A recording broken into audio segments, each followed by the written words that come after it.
banget gitu. Oke deh, aku bilang ya, Steven. Gue Gue banget. banget. Masya Allah nih. Kalau aku bilang apa kabar semuanya hari ini, jawabannya sukses, mulia. Jadi kayak kita menarik kesuksesan dan kita harus tetap berbagi ke buat sekitarnya gitu. Jadi suksesnya mulia. Oke, kalau misalnya aku bilang apa kabarnya hari ini, sukses, mulia. Oke, oke. Iya. Oke. Ya, apa Oke. kabarnya semua hari ini? Sukses. Sukses mulia. Mulia. Masya Allah, rame banget tuh. Oke deh, tanpa memperpanjang waktu, kita langsung aja nih ke pemateri kita kali ini, Marsha Listiani ya. Kak Marsha Listiani, seorang license promotor Steven Family juga, dan beliau juga konten kreator nih. Kalau kalian lihat, sobat-sobat fans nih, lihat di IG full, nah beliau ini nih yang Masya Allah banget, sangat konsisten memenuhi feed kalian ya di Instagram, timeline Instagram kalian. Oke deh, kepada Kak Marsha. Kak Marsha gimana nih hari ini kabarnya? Alhamdulillah, sukses, mulia. Mulia, Masya Allah. Selalu ya, Kak. Oke deh, Kak Marsha udah siap ya? Udah on fire nih. Sepertinya nih. Insya Allah siap Kaliza. Masya Allah Masya nih rame banget ya ternyata Sobat Friends malam ini luar biasa banget nih. Hujan-hujan gitu ya, masih nge-zoom nih, Masya Allah. Salam kenal semuanya. Salam Oke. kenal, Kak. Oke, kita kasih tepuk tangan dulu yuk yang meriah buat Kak Marsha Listiani biar lebih semangat memberikan materinya pada malam hari ini. Kita kasih tepuk tangan yang meriah yuk. Oke, Kak Marsha, waktu dan tempat dipersilahkan. Bismillahirrahmanirrahim. Terima kasih banyak kepada Kaliza nih. Tadi udah kenal-kenalan sama teman-teman semuanya. Dan ternyata nih banyak ya domisilinya dari berbagai macam daerah di Indonesia. Bahkan ada yang dari Bali. Ini luar biasa banget. Semoga kapan-kapan aku bisa liburan ke Bali nih sekeluarga. Amin. Aku izin share screen ya semuanya.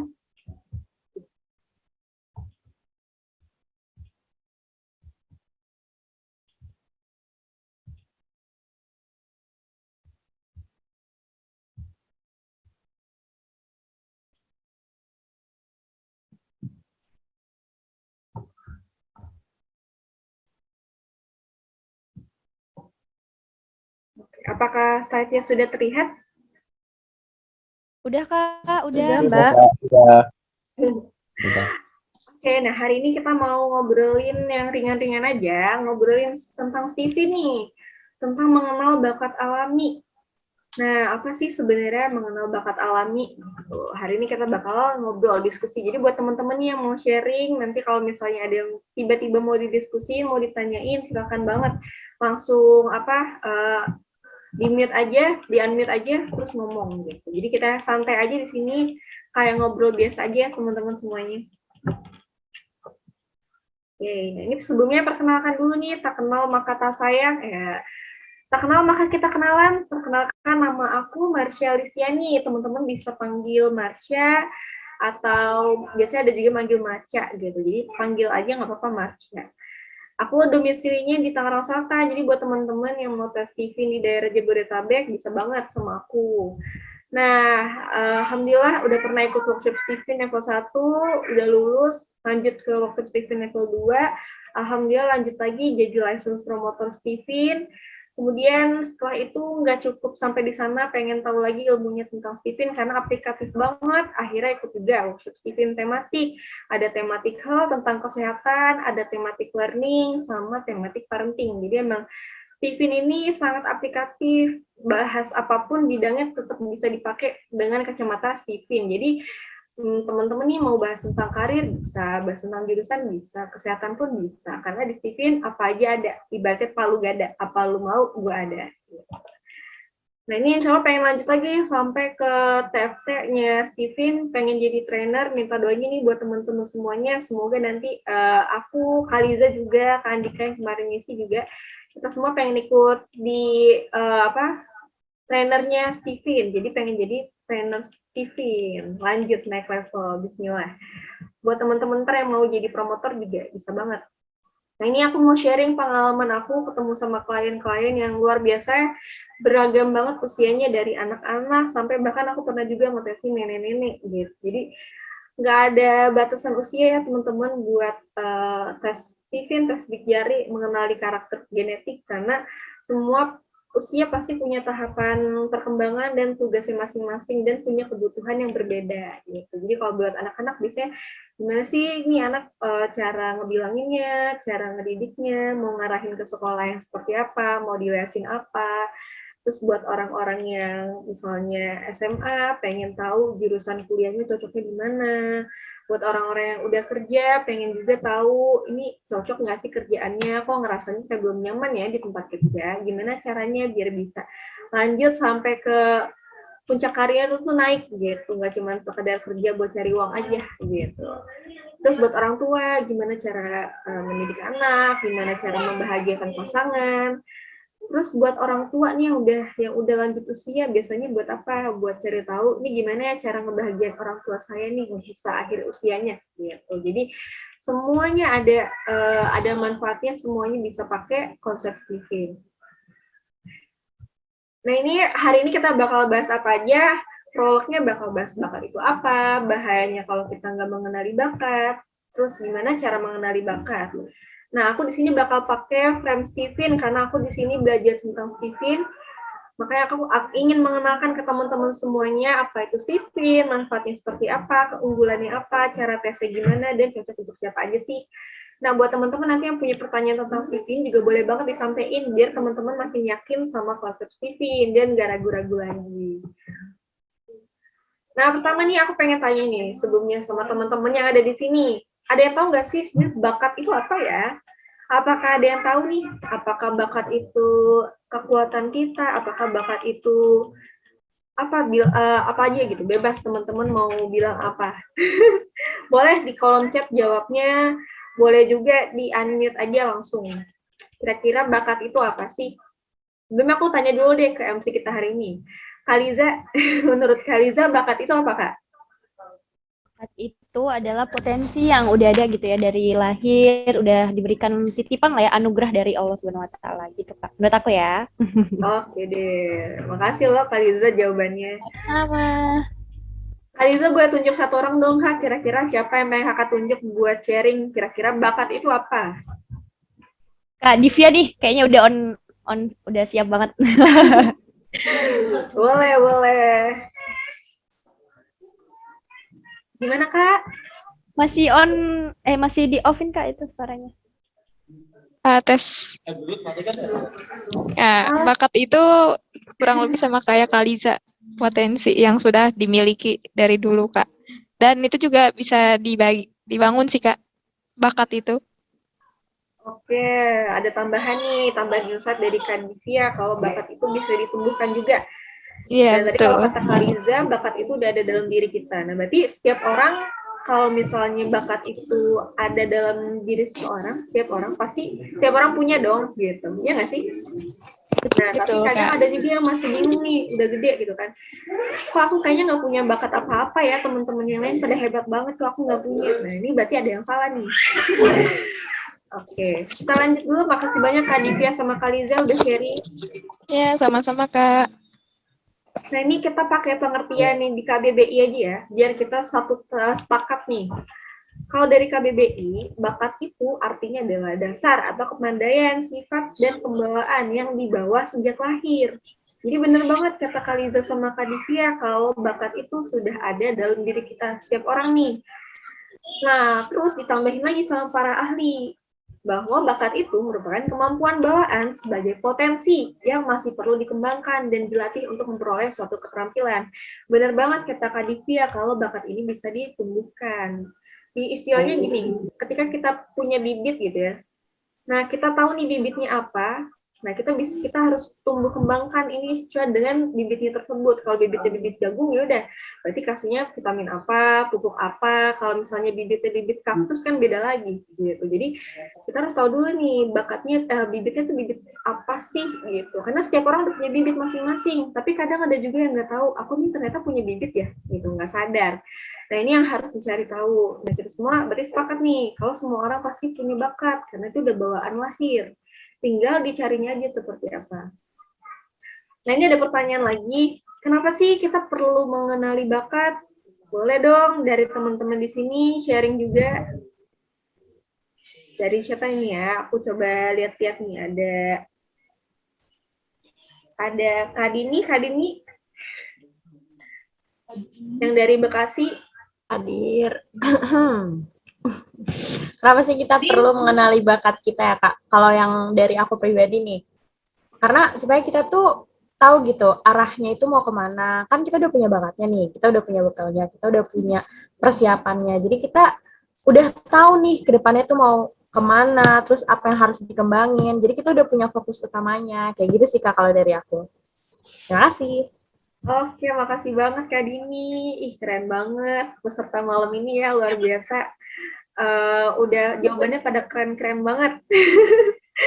Bener banget tuh, biar kita bisa fokus dan gak bingung-bingung lagi gitu. Karena aku sebagai anak muda, masih muda nih, itu kadang ngerasain juga dulu, pernah ngerasain gimana kayak bingung mau kemana, pas masuk kampus apalagi gitu kan, semua banyak banget ekskul, banyak banget UKM, banyak banget organisasi, sampai bingung mau pilih yang mana. Iya, sama mau beli apa? Mau ngikutin juga kan gitu. Jadi emang bingung banget, belum fokus karena belum tahu nih arahnya mau kemana gitu. Belum kenal sama diri sendiri bakatnya seperti apa, sehingga pengen diarahin kemana tuh belum tahu. Jadi bingung banget, bener banget kata Kak Dini. Ada lagi nggak yang mau nambahin? Kenapa kita perlu mengenali bakat? Dari yang cowok-cowok deh ya, ada nih Kak Imam Putra Pratama, II, Intuiting Introvert. Boleh Kak, mungkin sharing Kak. Kak Imam. Halo Kak Imam.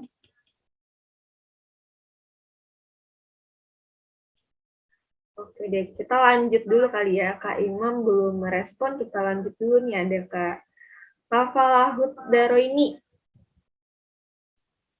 Halo, iya Kak. Halo Kak. Ya. Halo Kak, boleh sharing nggak Kak? Kalau kenapa kita perlu mengenal bakat? Karena ya kita agar tidak tersesat sih kan. Kalau kita nggak mengenal bakat kan ya trial and error ya, kita nggak tahu. Oh, bakat kita itu olahraga apa bukan ya? Oh, bakat kita desain atau bukan gitulah. Kalau kita sudah mengenal kan kita ya tinggal memperdalam bawaan kita itu. Itu kalau menurut saya sih. Saya kan SI juga sih. Jadi ya bakat saya itu saya suka belajar bahasa sih. Jadi ya yang diperdalam itu sih Kak. Belajar bahasa asing apapun yang saya suka gitu. Itu sih. Wah, makasih banyak Kak, jawabannya keren banget nih. Ternyata kita sama-sama sensing introvert ya Kak. Ya Kak. Terima kasih banyak nih Kak jawabannya. Oke, kita langsung aja ya ke slide selanjutnya. Nah, ini ternyata ada bahayanya loh kalau misalnya kita tidak mengenali bakat kita. Nah, ini kejadian-kejadian yang ada di lapangan. Pertama nih, pekerjaan nggak cocok. Banyak yang ngerasa ketika udah kerja pengen resign karena jenuh, karena nggak cocok sama pekerjaannya. Bahkan ini ada data ya, 56% pekerja di Indonesia nggak memiliki kecocokan antara jenis pekerjaan dan pendidikan tinggi. Jadi kuliah sama kerjanya beda. Gitu. Kuliahnya misalnya komputer, kerjanya misalnya jadi guru les bahasa, atau misalnya kerjanya di kuliahnya di pertanian, kerjanya di bank, itu banyak banget. Jadi ini kayak ada fenomena yang luar biasa. Ini sebenarnya ada masalah gitu, karena kenapa bisa sampai 56% itu kan hampir separuhnya gitu merasakan ketidakcocokan antara perguruan tinggi sama pekerjaannya. Padahal kan tujuan perguruan tinggi pengen menciptakan lulusan-lulusan yang kompeten di bidangnya. Nah, ini perlu jadi pertanyaan, kenapa hal ini bisa terjadi? Nah, kedua, fenomena salah jurusan. Nah, ini siapa nih teman-teman? Ada nggak sih di sini yang ngerasa salah jurusan nih di kuliahnya, atau di SMK-nya, atau salah jurusan di misalnya organisasinya, atau di mana gitu. Nah, ini ada data juga, 87% mahasiswa di Indonesia merasa salah mengambil jurusan. Teman-teman bagian yang mana nih? Yang 87% atau sisanya? Nah, kalau termasuk bagian yang 87%, berarti harus hati-hati nih, harus lebih hati-hati lagi nanti dalam mempertimbangkan jurusan, biar nggak salah pilih.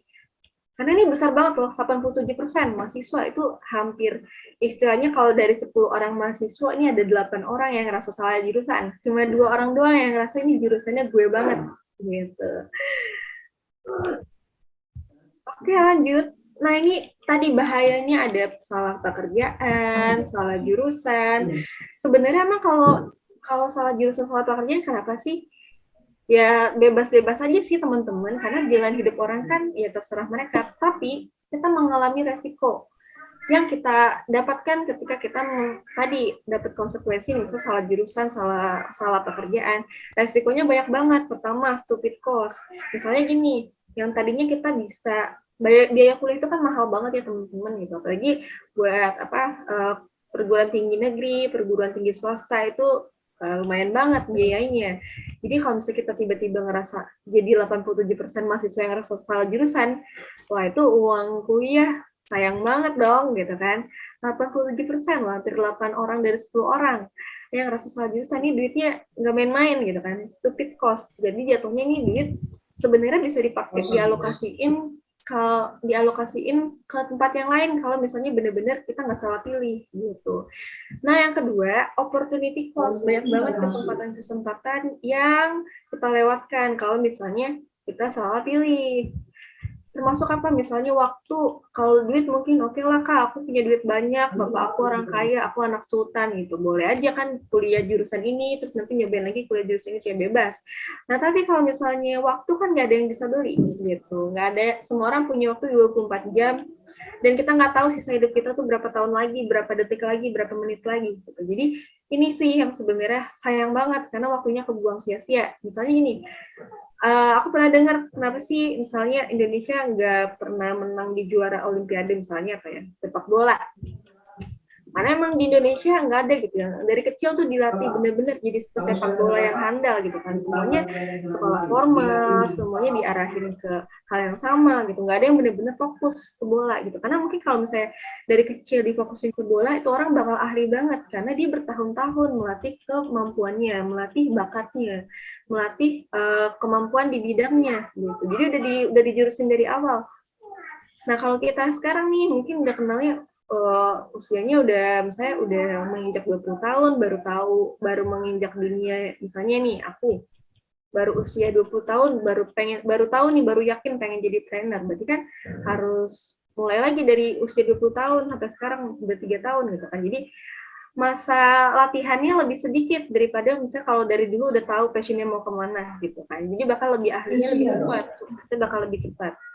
Kak Marsha, Ya. layarnya terpotong Kak, slide-nya ketutup. Oh, akhirnya Iya Kak, layarnya potong. aku coba share ulang ya. Iya Kak.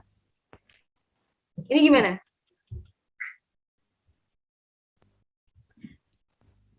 Belum gede, masih. Nah, sudah. Iya.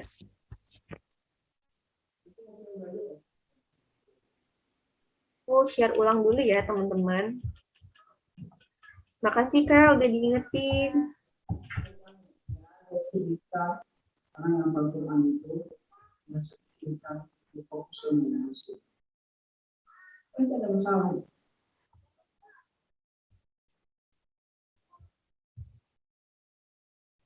Belajar secara umum orang belajar. Ini belum full ya? Belum full sih Kak. Belum, Kak. Oh, belum. Nah, ya.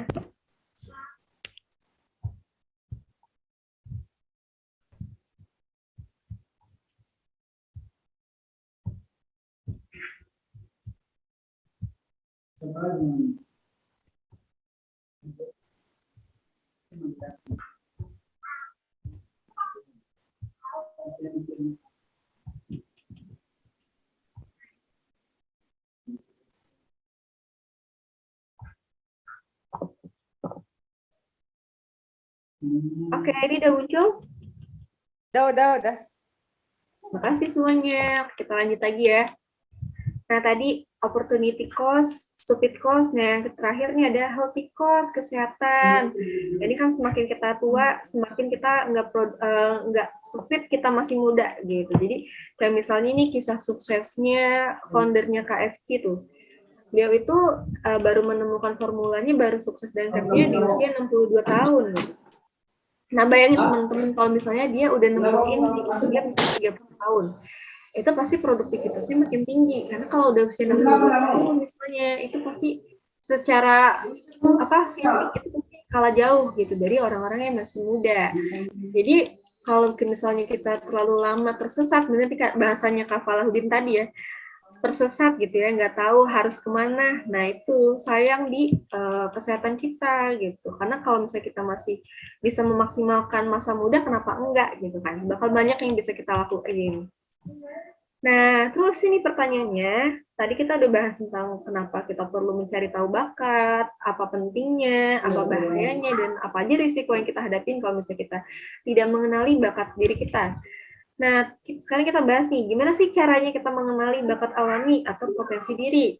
Karena tadi kan potensi sama bakat itu kan adanya udah dari sejak kita lahir. Nah, cara cari taunya kayak gimana sih? Oke, kita langsung bahas ya, teman-teman. Ini ada beberapa faktor yang mempengaruhi perkembangan bakat. Pertama dari latihan.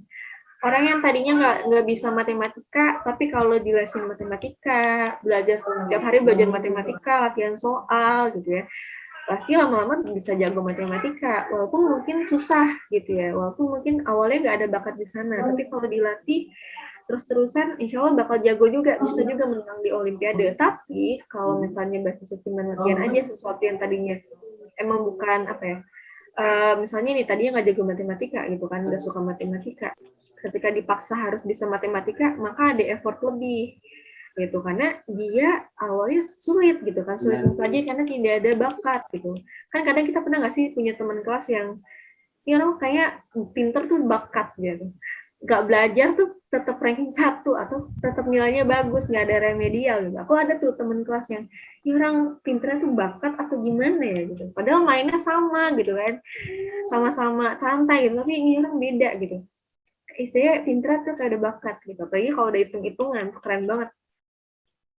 Terus misalnya orang yang tadinya nggak bisa berenang, tapi kalau dilatih terus-terusan bisa jadi ahli juga, bisa jadi pemenang juga bisa. Nah, latihan ini membutuhkan effort dan waktu yang tergantung nih lama atau enggaknya, tergantung sama unsur genetiknya. Nah, dari unsur genetiknya ini udah ada bakatnya atau belum. Misalnya tadi dalam hal berenang, nih kalau Kak Falahuddin nih udah tes TV hasil sensing introvert, punya kelebihan di otot ya kayak. Nah, orang-orang sensing ini kalau misalnya dilatih olahraga, dilatih hal-hal yang misalnya misalnya lomba-lomba olahraga, nah itu lebih mudah untuk mengasah kemampuannya ketimbang orang-orang misalnya orang-orangnya nggak ada bakat di ototnya gitu. Sama kayak matematika yang tadi. Kalau misalnya nggak bakat hitung-hitungan, dia bakal lebih sulit tuh proses latihannya, karena harus misalnya yang tadi ibaratnya nggak punya kekuatan di sana gitu. Ibaratnya kita mau lomba nulis nih pakai tangan kiri atau tangan kanan gitu kan. Kita kan dominannya pakai tangan kanan rata-rata. Nah kalau kita misalnya nggak ada bakat di tangan kiri, bakal susah tuh kita nulis pakai tangan kiri gitu. Nah yang ketiga nih ada faktor lingkungan. Ini tergantung dari lingkungan terdekat kita, menggembleng kita seperti apa. Ada lingkungan keluarga, lingkungan pengasuhan, lingkungan pendidikan, sampai lingkungan pertemanan, bahkan lingkungan yang kita dapetin dari apa yang kita baca di buku, kita lihat di internet, itu semuanya masuk ke dalam diri kita dan mempengaruhi perkembangan bakat seseorang. Nah ini cara mengetahuinya. Kalau tadi faktor-faktornya apa aja yang bisa mempengaruhi perkembangan bakat, kalau ini cara mengetahuinya kayak gimana sih?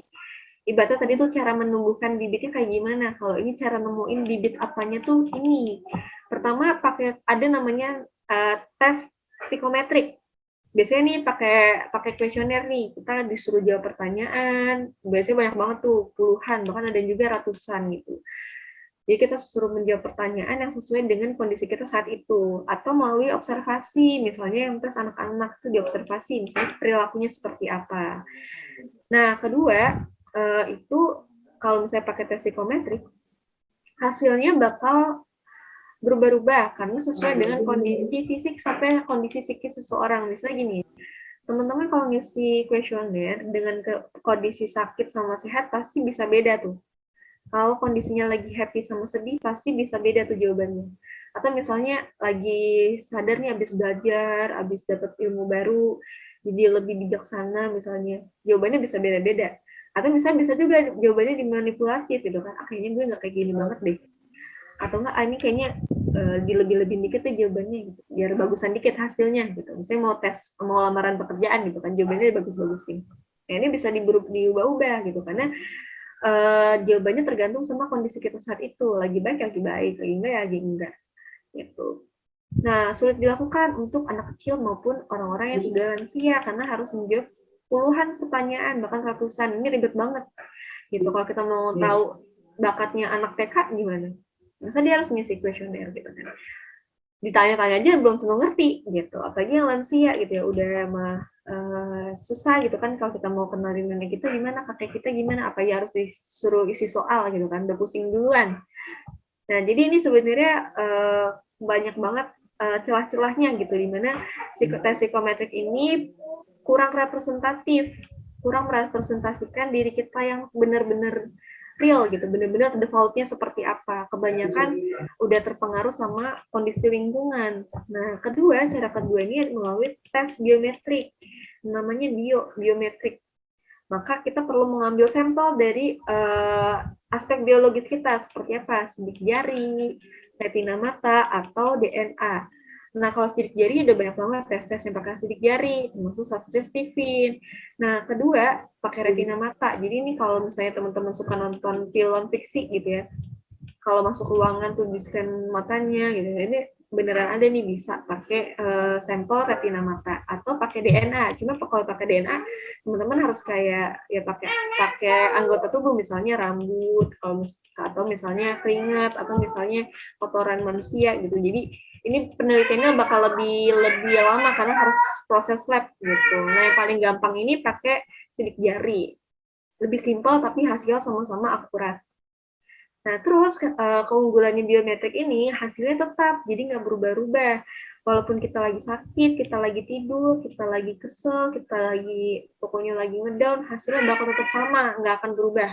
Bahkan banyak banget ya anak kecil gitu yang ditesnya tuh sambil tidur, misalnya itu nggak masalah banget gitu, karena nggak mempengaruhi, yang penting kan sidik jarinya gitu, yang penting sampel biometriknya gitu. Nah, ini mudah dilakukan untuk siapa saja, untuk segala usia, karena prosesnya sangat mudah, nggak pakai mikir, ibaratnya gitu. Jadi tinggal datang aja. Nah, itu cara mau taunya ada 2 metode. Nah, sekarang aku masuk ke framing mengenal Stephen, karena dari yang aku pelajarin ya, yang selama ini aku udah alamin juga, tes psikometrik itu nggak bisa menjawab permasalahan yang aku alamin. Misalnya dulu di organisasi, nggak saling kenal ya sama anggota organisasi, coba deh isi tes ini gitu kan, biar kita saling kenal. Tetap aja gitu, masalah nggak selesai-selesai gitu, tetap aja nggak kenal-kenal juga gitu, tetap aja nggak bisa menyelesaikan masalah. Terus misalnya di keluarga, sama juga, ini kenapa orang tua kayak gini, kenapa adik kayak gini, kenapa kakak kayak gitu. Itu nggak bisa tuh pakai tes psikometrik menjawab permasalahan. Kayak abis tes psikometrik ya udah tahu itu, terus udah nggak tahu lagi mau dipakai buat apa gitu, nggak tahu aplikasinya seperti apa. Dan aku pun udah coba beberapa kali tes, hasilnya suka berubah-ubah juga, jadi kadang suka bingung nih sebenarnya tuh aku kayak gimana sih gitu. Nah, alhamdulillah ketemu Stephen. Ini yang membantu hidup aku banget gitu. Yang tadinya jadi dari galau, jadi nggak galau. Yang tadinya ngerasa bersalah banget, jadi ngerasa lebih tenang. Yang tadinya ngerasa nggak tahu mau kemana, jadi lebih tahu harus kemana gitu. Nah, apa itu Stephen? Stephen itu sebenarnya singkatan teman-teman dari mesin kecerdasan atau misalnya tipe-tipe kepribadian genetik yang ada di Stephen. Ada S sensing, T thinking, I intuiting, F feeling, dan N instinct. Nah, jadi ini kalau digabungin disingkat jadi Stephen. Nah, sebenarnya Stephen itu adalah sebuah konsep untuk menemukan 2 hal. Pertama, belahan otak dominan atau kita sebutnya mesin kecerdasan, Yang tadi nih, sensing, thinking, intuiting, feeling, instinct itu adalah mesin kecerdasan yang ada di Stephen. Yang kedua, menemukan lapisan otak dominan atau kemudi kecerdasan. Nah, di Stephen ada istilahnya introvert, extrovert. Ibaratnya gini teman-teman, di Stephen itu kita mengenal konsep adanya belahan otak yang dominan. Jadi kalau misalnya teman-teman tahu, otak kita itu ada 5 bagian. Ada neokorteks kanan, neokorteks kiri, limbik kanan, limbik kiri, dan otak tengah. Kalau neokorteks sama limbik, posisinya ada di bagian otak besar. Nah, jadi dari kelima bagian itu, ada salah satu bagian yang kerjanya paling sering, kerjanya paling dominan, berulang-ulang, sehingga menjadi pemimpin bagi belahan otak yang lain, dan inilah yang menjadi sistem operasi otak seseorang. Jadi teman-teman, kalau mau ngenalin seseorang itu kayak gimana sih karakternya, kita harus mengenali pusat pengendali diri seseorang. Apa sih? Coba deh teman-teman pikir, kalau kita marah, kita kesel, kita pengen ngelakuin sesuatu, kita nggak pengen ngelakuin sesuatu, siapa sih yang memerintah kita? Otak bukan? Semua pusat kendali diri kita ada di otak. Aku angkat tangan, aku dada-dada, itu semuanya perintah otak tuh. Makanya kalau orang-orang misalnya punya habis kecelakaan terus kena otaknya bisa gangguan saraf gitu kan, nggak bisa bergerak, nggak bisa mengendalikan anggota tubuhnya itu bisa banget gitu, karena tadi pusat pengendali dirinya terganggu. Nah jadi kalau misalnya kita mau mengenali karakter kepribadian seseorang nih, kita harus mengenali cara kerja otak itu seperti apa, sistem operasi otaknya seperti apa gitu. Ibaratnya laptop ini Windows atau Linux atau Mac gitu ya. Jadi harus tahu ini sistem operasinya kayak gimana sih, cara kerjanya kayak gimana. Nah, kita sebutnya di Stephen itu belahan otak dominan. Kalau lapisan otak dominan itu adalah kemudi kecerdasan. Itu adalah ibaratnya gini, kalau misalnya otak besar kita dibelah, diiris dua, itu ada 2 lapisan tuh, lapisan dalam sama lapisan luar. Nah, kita sebutnya introvert atau extrovert. Jadi ntar konsep introvert extrovert di Stephen sama di psikologi itu beda banget. Gitu. Lanjut dulu ya. Keunggulan Stephen itu pertama, teman-teman cukup tes 1 kali seumur hidup aja, karena hasilnya bakal tetap sama, genetik, nggak berubah. Ibaratnya ini teman-teman dari kecil, dari lahir gitu, dari di rahim sampai nanti meninggal, pasti tetap perempuan. Kalau misalnya perempuan nih, kalau yang laki-laki tetap laki-laki gitu. Jenis kelamin nggak bakal berubah, walaupun mungkin ada orang-orang yang transgender gitu ya, operasi plastik, operasi kelamin, dan lain sebagainya, tetap aja. Kalau dites DNA-nya, nggak akan berubah tuh DNA-nya, yang tadinya kromosom X jadi XX tuh nggak bisa, gitu, nggak akan bisa. Nah, bahkan udah banyak banget contohnya ya, pegiat-pegiat Stephen yang tes Stephen tuh udah berkali-kali, 14 kali, 20 kali, gitu. Nggak cuma 1-2 kali doang, enggak, gitu. Tapi udah sering banget. Karena pengen tahu, ini bener nggak sih Stephen, ini bener-bener sekali seumur hidup nggak sih? Dicoba sidik jarinya sama nih, tapi coba deh isi namanya beda, isi nomor teleponnya beda, isi datanya beda, gitu. Ternyata hasilnya tetap aja sama, gitu. Karena data nggak berpengaruh, yang berpengaruh hanya algoritma sidik jarinya aja. Nah, terus yang kedua, itu metodenya gampang banget, karena cuma pakai scan sidik jari aja. Jadi misalnya anak kecil nih, lagi tidur aja tuh bisa, atau misalnya nenek-nenek kakek bisa, lagi santai-santai sambil ngopi. Buat orang-orang yang lagi kerja sibuk bisa gitu, sambil tangannya sambil telepon, sambil sebelahnya di scan tuh bisa banget. Jadi mudah banget prosesnya, nggak perlu isi soal, nggak perlu mikir gitu. Bahkan ada anak kecil yang awalnya takut dites Stephen karena takut disuntik gitu misalnya. Pas udah tes Stephen jadi santai lagi karena gampang kan, nggak sakit kan, orang tesnya nggak disuntik kok nggak diapa-apain gitu, gampang banget gitu, nggak pakai ambil sampel darah dan lain-lain. Nah, yang ketiga simple, karena hanya ada 5 mesin kecerdasan, dan kita bagi lagi jadi 9 personality genetik. Jadi menghafalnya gampang, ingetnya gampang, nggak susah-susah. Kadang ada yang 16, ada yang 30, wah banyak banget. Sampai pusing, kadang sampai lupa gitu. Aku tuh apa ya? Kadang lupa gitu. Nah, tapi Stephen cuma ada 5 mesin kecerdasan. Jadi gampang ingetnya, oh dia ini sensing, oh dia thinking, oh dia intuiting, oh dia feeling, oh dia insting. Enak gitu.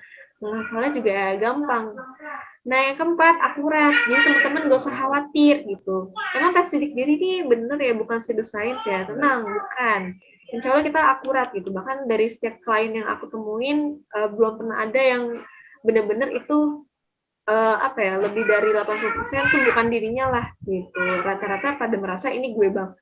gue banget gitu. Bahkan ada yang pernah ngerasa, Kak, tapi aku ngerasanya aku kayak gini, bukan kayak gini. Tetap aja pas dibahas, tetap aja dia nemuin, oh ya benar ya Kak, aku ternyata ini banget gitu. Jadi selalu akurat gitu. Bahkan sampai 95% akurasinya, reliabilitasnya, dan validitasnya. Nah, yang terakhir nih, nggak terakhir sebenarnya, yang kelima, aplikatif.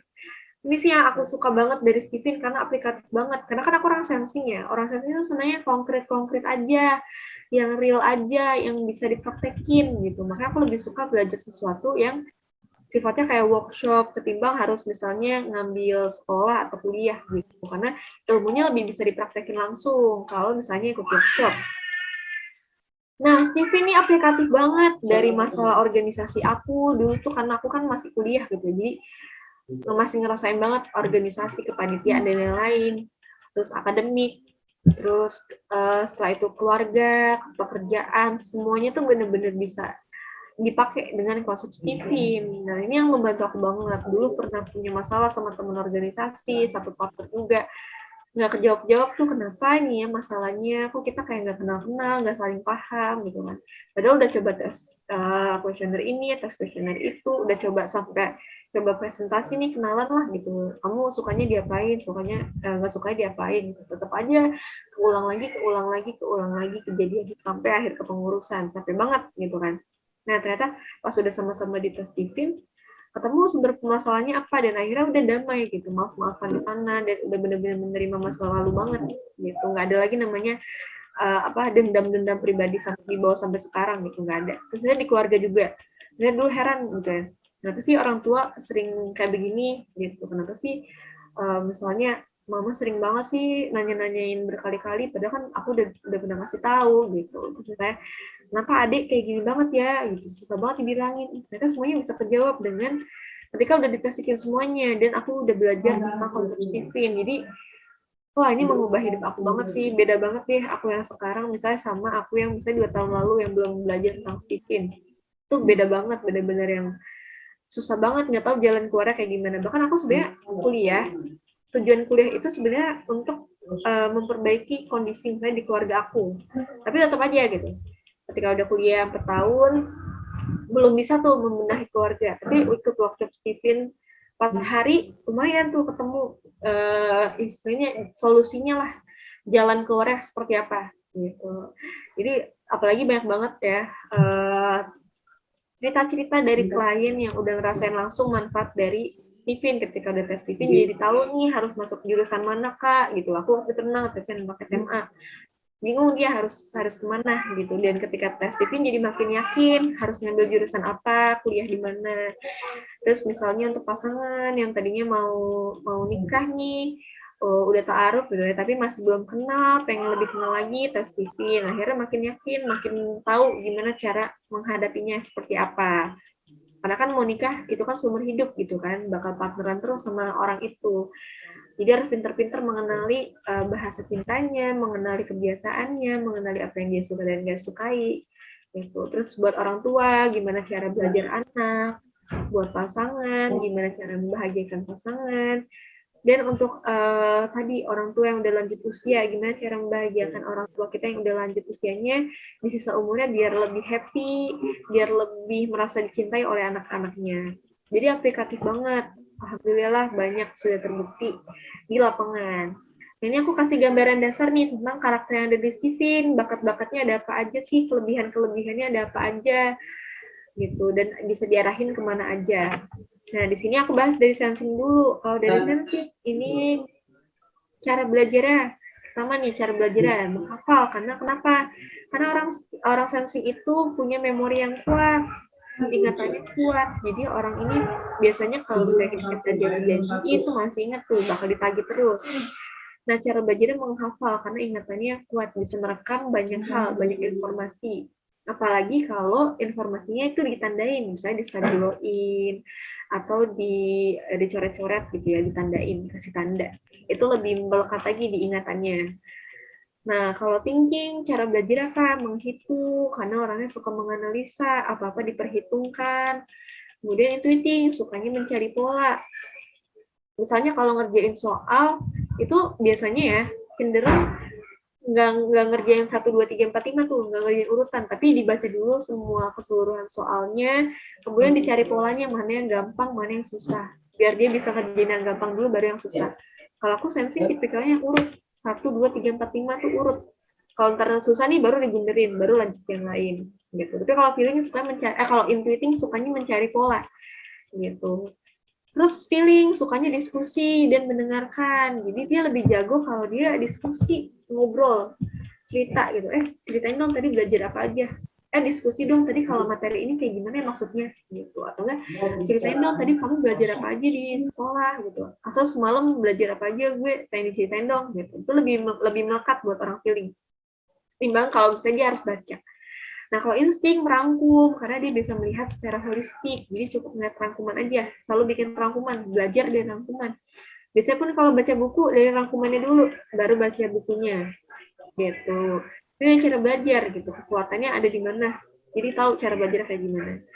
Nah, terus kebiasaannya, saya suka main, karena banyak tenaganya, dan suka senang-senang. Thinking, kebiasaannya serius, karena suka mikir. Intuiting, kebiasaannya usil, karena orangnya kreatif, banyak ide. Feeling kebiasaan santai, karena orangnya pengennya santai-santai aja, orangnya fleksibel, terus nggak serius-serius banget, nggak kaku-kaku banget. Kalau insting sukanya nimbrung, pengen datang ke acara mana aja, pengen ikut serta, pengen dilibatkan. Kalau terus kehebatannya nih kita bahas satu-satu. Sensing punya bakat atau kehebatan di mana? Di otot. Makanya orang sensing biasanya cocok banget di karir-karir atau profesi yang sesuai dengan kehebatannya, misalnya jadi atlet atau jadi artis karena pandai meniru, atau jadi tentara karena banyak tenaganya gitu, karena disiplin. Terus misalnya di ahli bahasa karena kehebatan di memorinya. Nah, kalau orang thinking kehebatannya di logika, biasanya orangnya logis banget, rasional, bisa berpikir secara sistematis, terstruktur, cocok bekerja di cocok jadi expert, cocok jadi ahli di bidangnya, gitu. Misalnya jadi dokter spesialis, gitu. Cocok di pekerjaan-pekerjaan yang butuh teknis, butuh apa? Berpikir strategis, gitu, berpikir rasional, menghitung-hitung data dan lain-lain, riset termasuk juga. Nah, kalau intuiting, kreatif, ini banyak banget ya teman-teman aku intuiting yang kerjanya di dunia multimedia, dunianya di kerja konten kreator, termasuk papa aku desainer grafis gitu. Jadi di dunia yang emang penuh kreativitas, mereka nggak terlalu senang sama hal-hal yang dibatas-batasi, diatur-atur gitu. Makanya cocok jadi pengusaha, cocok juga jadi orang-orang yang emang seniman misalnya gitu, karena kan kebebasan untuk berkarya, berkreasi. Nah, feeling kehebatnya nih ngomong, komunikasi, makanya cocok banget dilatih jadi misalnya trainer, motivator, pembicara, terus misalnya jadi negosiator. Teman aku ada juga nih feeling yang alhamdulillah kerjanya sesuai jadi negosiator, jadi alhamdulillah nggak tersesat. Nah, kalau yang insting serba bisa, kehebatannya emang dia bisa ngapain aja. Justru buat orang insting jangan bingung harus kemana gitu. Kadang malah bingung gitu, karena semuanya bisa. Udah pilih aja mana yang teman-teman paling bisa dan teman-teman pengen berkontribusi di bidang apa. Nah, ini hebat banget insting. Karena insting ini pelengkap banget, luar biasa. Insting bisa melengkapi. Kita butuh sensing, insting bisa. Kita butuh thinking, insting bisa. Kita butuh intuiting, insting bisa. Kita butuh feeling, insting juga bisa. Gitu. Jadi insting serba bisa, itu justru kehebatannya, karena nggak semua orang serba bisa, gitu kan. Jadi buat orang insting ini harus percaya diri lah, kalau misalnya emang dia tuh hebat dengan keserba bisaannya, gitu. Yang penting kerjanya tuntas. Nah, terus dia juga bisa diketahui nih, fokusnya seseorang tuh kemana sih. Kalau sensing fokus sama penampilan. Makanya kalau misalnya belum cantik, belum ganteng tuh belum pede buat tampil di depan orang, gitu. Kan kadang ada orang yang nggak peduli mau pakai baju matching atau nggak matching, yang penting dia nyaman gitu. Tapi kalau orang sensing harus oke dulu nih penampilannya. Nah, buat orang thinking fokusnya sama pelajaran. Kalau udah belajar jangan diganggu-ganggu, biarin aja dia fokus mandiri belajar sendiri gitu. Kadang ada ibu-ibu, bunda-bunda nih yang pengen nemenin anaknya belajar gitu kan, kakak apalagi nih yang bisa bunda bantu gitu kan, kak ayo bunda ajarin ya gitu. Tapi buat orang thinking justru itu mengganggu pikiran dia karena dia udah fokus sama pelajarannya gitu.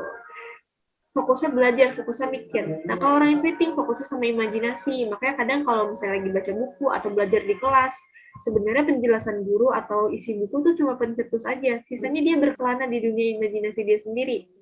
Gitu. Makanya kalau udah ngomong sama orang intuiting nih, tanyain apa yang lagi dia bayangin. Karena biasanya ada yang diimajinasin tuh. Nah, kalau feeling, fokusnya sama persahabatan. Biasanya apa-apa ngikut teman dulu. Kakak mau masuk jurusan mana nih? Ntar dulu deh, lihat dulu teman mau masuk mana. Gitu, ngikut-ngikut temen. Misalnya nih di SMA, ke kantin nih, harus ada temennya dulu. Temenin dong ke kantin. Temenin dong kamar mandi. Gitu. Harus ada temennya pokoknya. Kalau nggak ada temennya itu rasanya kayak kurang aja. Nah, kalau orang insting, fokusnya sama peranan. Dia paling nggak seneng kalau misalnya nggak berguna. Dia pengennya bisa ngelakuin sesuatu kontribusi. Kalau dia nggak bisa bantu orang, nggak bisa kerja tuh rasanya kayak useless banget gitu. Rasanya kayak nggak berguna, kayak nggak berharga. Nah, kalau kunci suksesnya juga beda-beda. Sensing, tingkatkan frekuensi.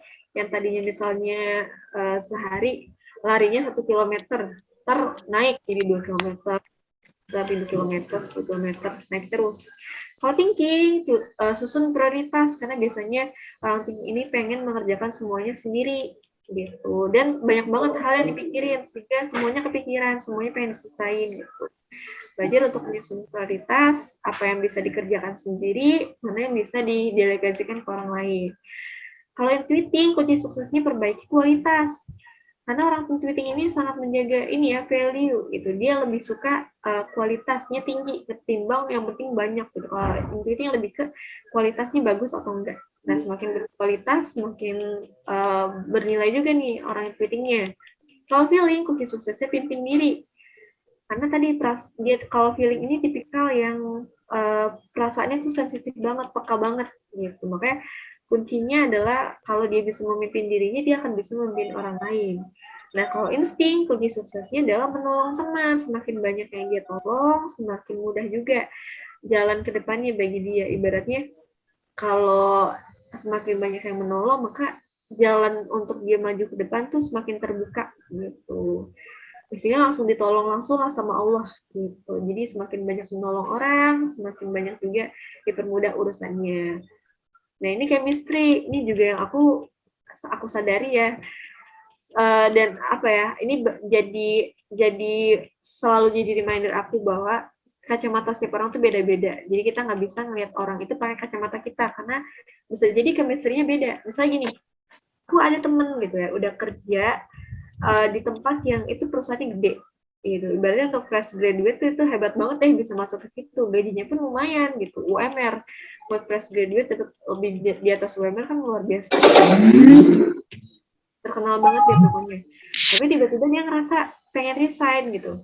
Mungkin kalau aku belum kenal Steven, aku bakal mikir, kok lu nggak bersyukur banget, udah dapet tempat kerja enak, udah dapet gaji enak gitu gede, tapi pengen resign gitu kan bisa-bisanya. Padahal teman-teman angkatan lu lagi susah-susah nih cari kerja gitu. Nah, ternyata pas di tes Steven, dia thinking. Dia nggak ngejar harta gitu, dia nggak ngejar gajinya berapa, tapi dia ngejar gimana yang dia cari di pekerjaan tuh tahta gitu. Nah, aku ingat banget, dia itu di divisinya sendiri aja, jadi nggak punya bawahan. Terus kerjanya itu di bidang kreatif, digital marketing, harus ngedesain konten. Jadi lebih banyak ngelakuin pekerjaan intuiting ketimbang thinkingnya. Gitu. Akhirnya ngerasa nggak sesuai nih dengan pekerjaannya. Nggak ngerasa sesuai antara diri dia, kemampuan diri dia, apa yang diinginkan dengan pekerjaan yang dilakukan sekarang. Akhirnya ngerasain ada sesuatu yang mengganjal, pengen resign, pengen lanjut ke S2. Nah, itu thinking banget. Gitu. Dia tuh bingung, pengen resign atau pengen S2. Ternyata emang ya chemistry bukan di harta. Jadi jangan sampai kita menilai orang tuh nggak bersyukur ya lo gitu udah dapet kerja gaji gede. Nah, mungkin aku ngeliatnya pakai kacamata sensing gitu, tapi kalau mungkin ngeliatnya pakai kacamata thinking bakal beda juga sudut pandangnya. Nah, sensing kayak misalnya sama harta itu nggak selalu uang, tapi sesuatu yang bisa dilihat. Karena sensing ini jangkauannya panca indera, yang bisa dilihat, yang bisa didengar, yang bisa disentuh. Kalau thinking kayak misalnya tahta itu amanah, tanggung jawab gitu ya. Intuiting kayak misalnya kata itu sesuatu yang abstrak. Misalnya karya, ide, gagasan. Makanya panggilan juga orang intuiting tuh pengen berkarya, menciptakan sesuatu, pengen jadi inovator. ilustrator, pengen jadi kreator. Nah, feeling, chemistry-nya cinta. Maksudnya gimana cinta? Jadi selalu mengutamakan hubungan, mengutamakan perasaan, makanya sangat menjaga perasaan orang lain, gak pengen konflik, pengennya damai-damai aja, gitu. Pengennya nambah temen, pengennya nambah pengikut, gitu. Pengennya pokoknya udah deh, nebar-nebar cinta aja. Nah, kalau insting, chemistry-nya bahagia, nggak butuh harta, nggak butuh jabatan, nggak butuh dikenal orang banyak, yang penting dirinya bahagia, bisa berkontribusi. Nah, ini gambaran dasar karakter yang ada di Steven. Teman-teman masuk ke yang mana nih? Sensing, thinking, intuiting, feeling, atau insting kira-kira? Nah, jangan cuma ngira-ngira aja ya, teman-teman harus benar-benar divalidasi. Karena kalau ngira-ngira aja banyak yang salah juga gitu. Dulu aku bahkan ngerasain aku intuiting, hasilnya sensing. Nah, ini manfaat dari Steven ada banyak banget. Pertama, kita terhindar dari stupid cost, sehingga kita nggak buang-buang uang. Emang sih uang bisa dicari, tapi kan susah gitu. Jadi jangan sampai kita buang-buang uang karena sesuatu yang karena keputusan yang kita buat itu nggak tepat atau nggak sesuai, karena kita nggak hati-hati dalam memilih sesuatu. Kemudian yang kedua, Pak, menemukan peta jalan blueprint sesuai fitrah genetik. Jadi bener banget nih, tadi cerita teman-teman, ada Kak Divya, ada Kak Falahudin, ada juga Kak Dini gitu, yang udah nemuin blueprint dirinya sesuai fitrah genetiknya. Udah tahu nih ke depannya harus ada di jalur yang apa sih, gitu, di jalur yang mana, sehingga nggak tersesat. Nah, kemudian kalau kita udah tahu nih potensi genetik kita di mana, bakat kita di mana, kita bakal lebih cepat menentukan profesi terbaik sejak kita dini. Ibaratnya kalau misalnya kita udah tahu nih keahlian kita di bola, sepak bola. Dari kecil kita udah dilatih dari pesepak bola gitu. Berarti udah sampai usia 19 tahun misalnya udah 12 tahun dilatih dari pesepak bola, itu luar biasa gitu kan. Ada pengalaman banget, udah ahli banget gitu. Jadi bisa menentukan profesi terbaik secara lebih cepat gitu.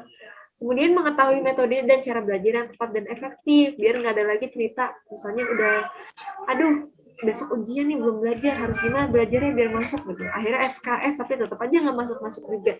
Udah pakai metode dan cara belajar yang sesuai dengan fitrah genetik aja. Aku pernah dapat juga cerita gini. Ada 3 orang, thinking, sensing, feeling, mau ujian. Yang thinking sama sensing malamnya udah belajar gitu ya.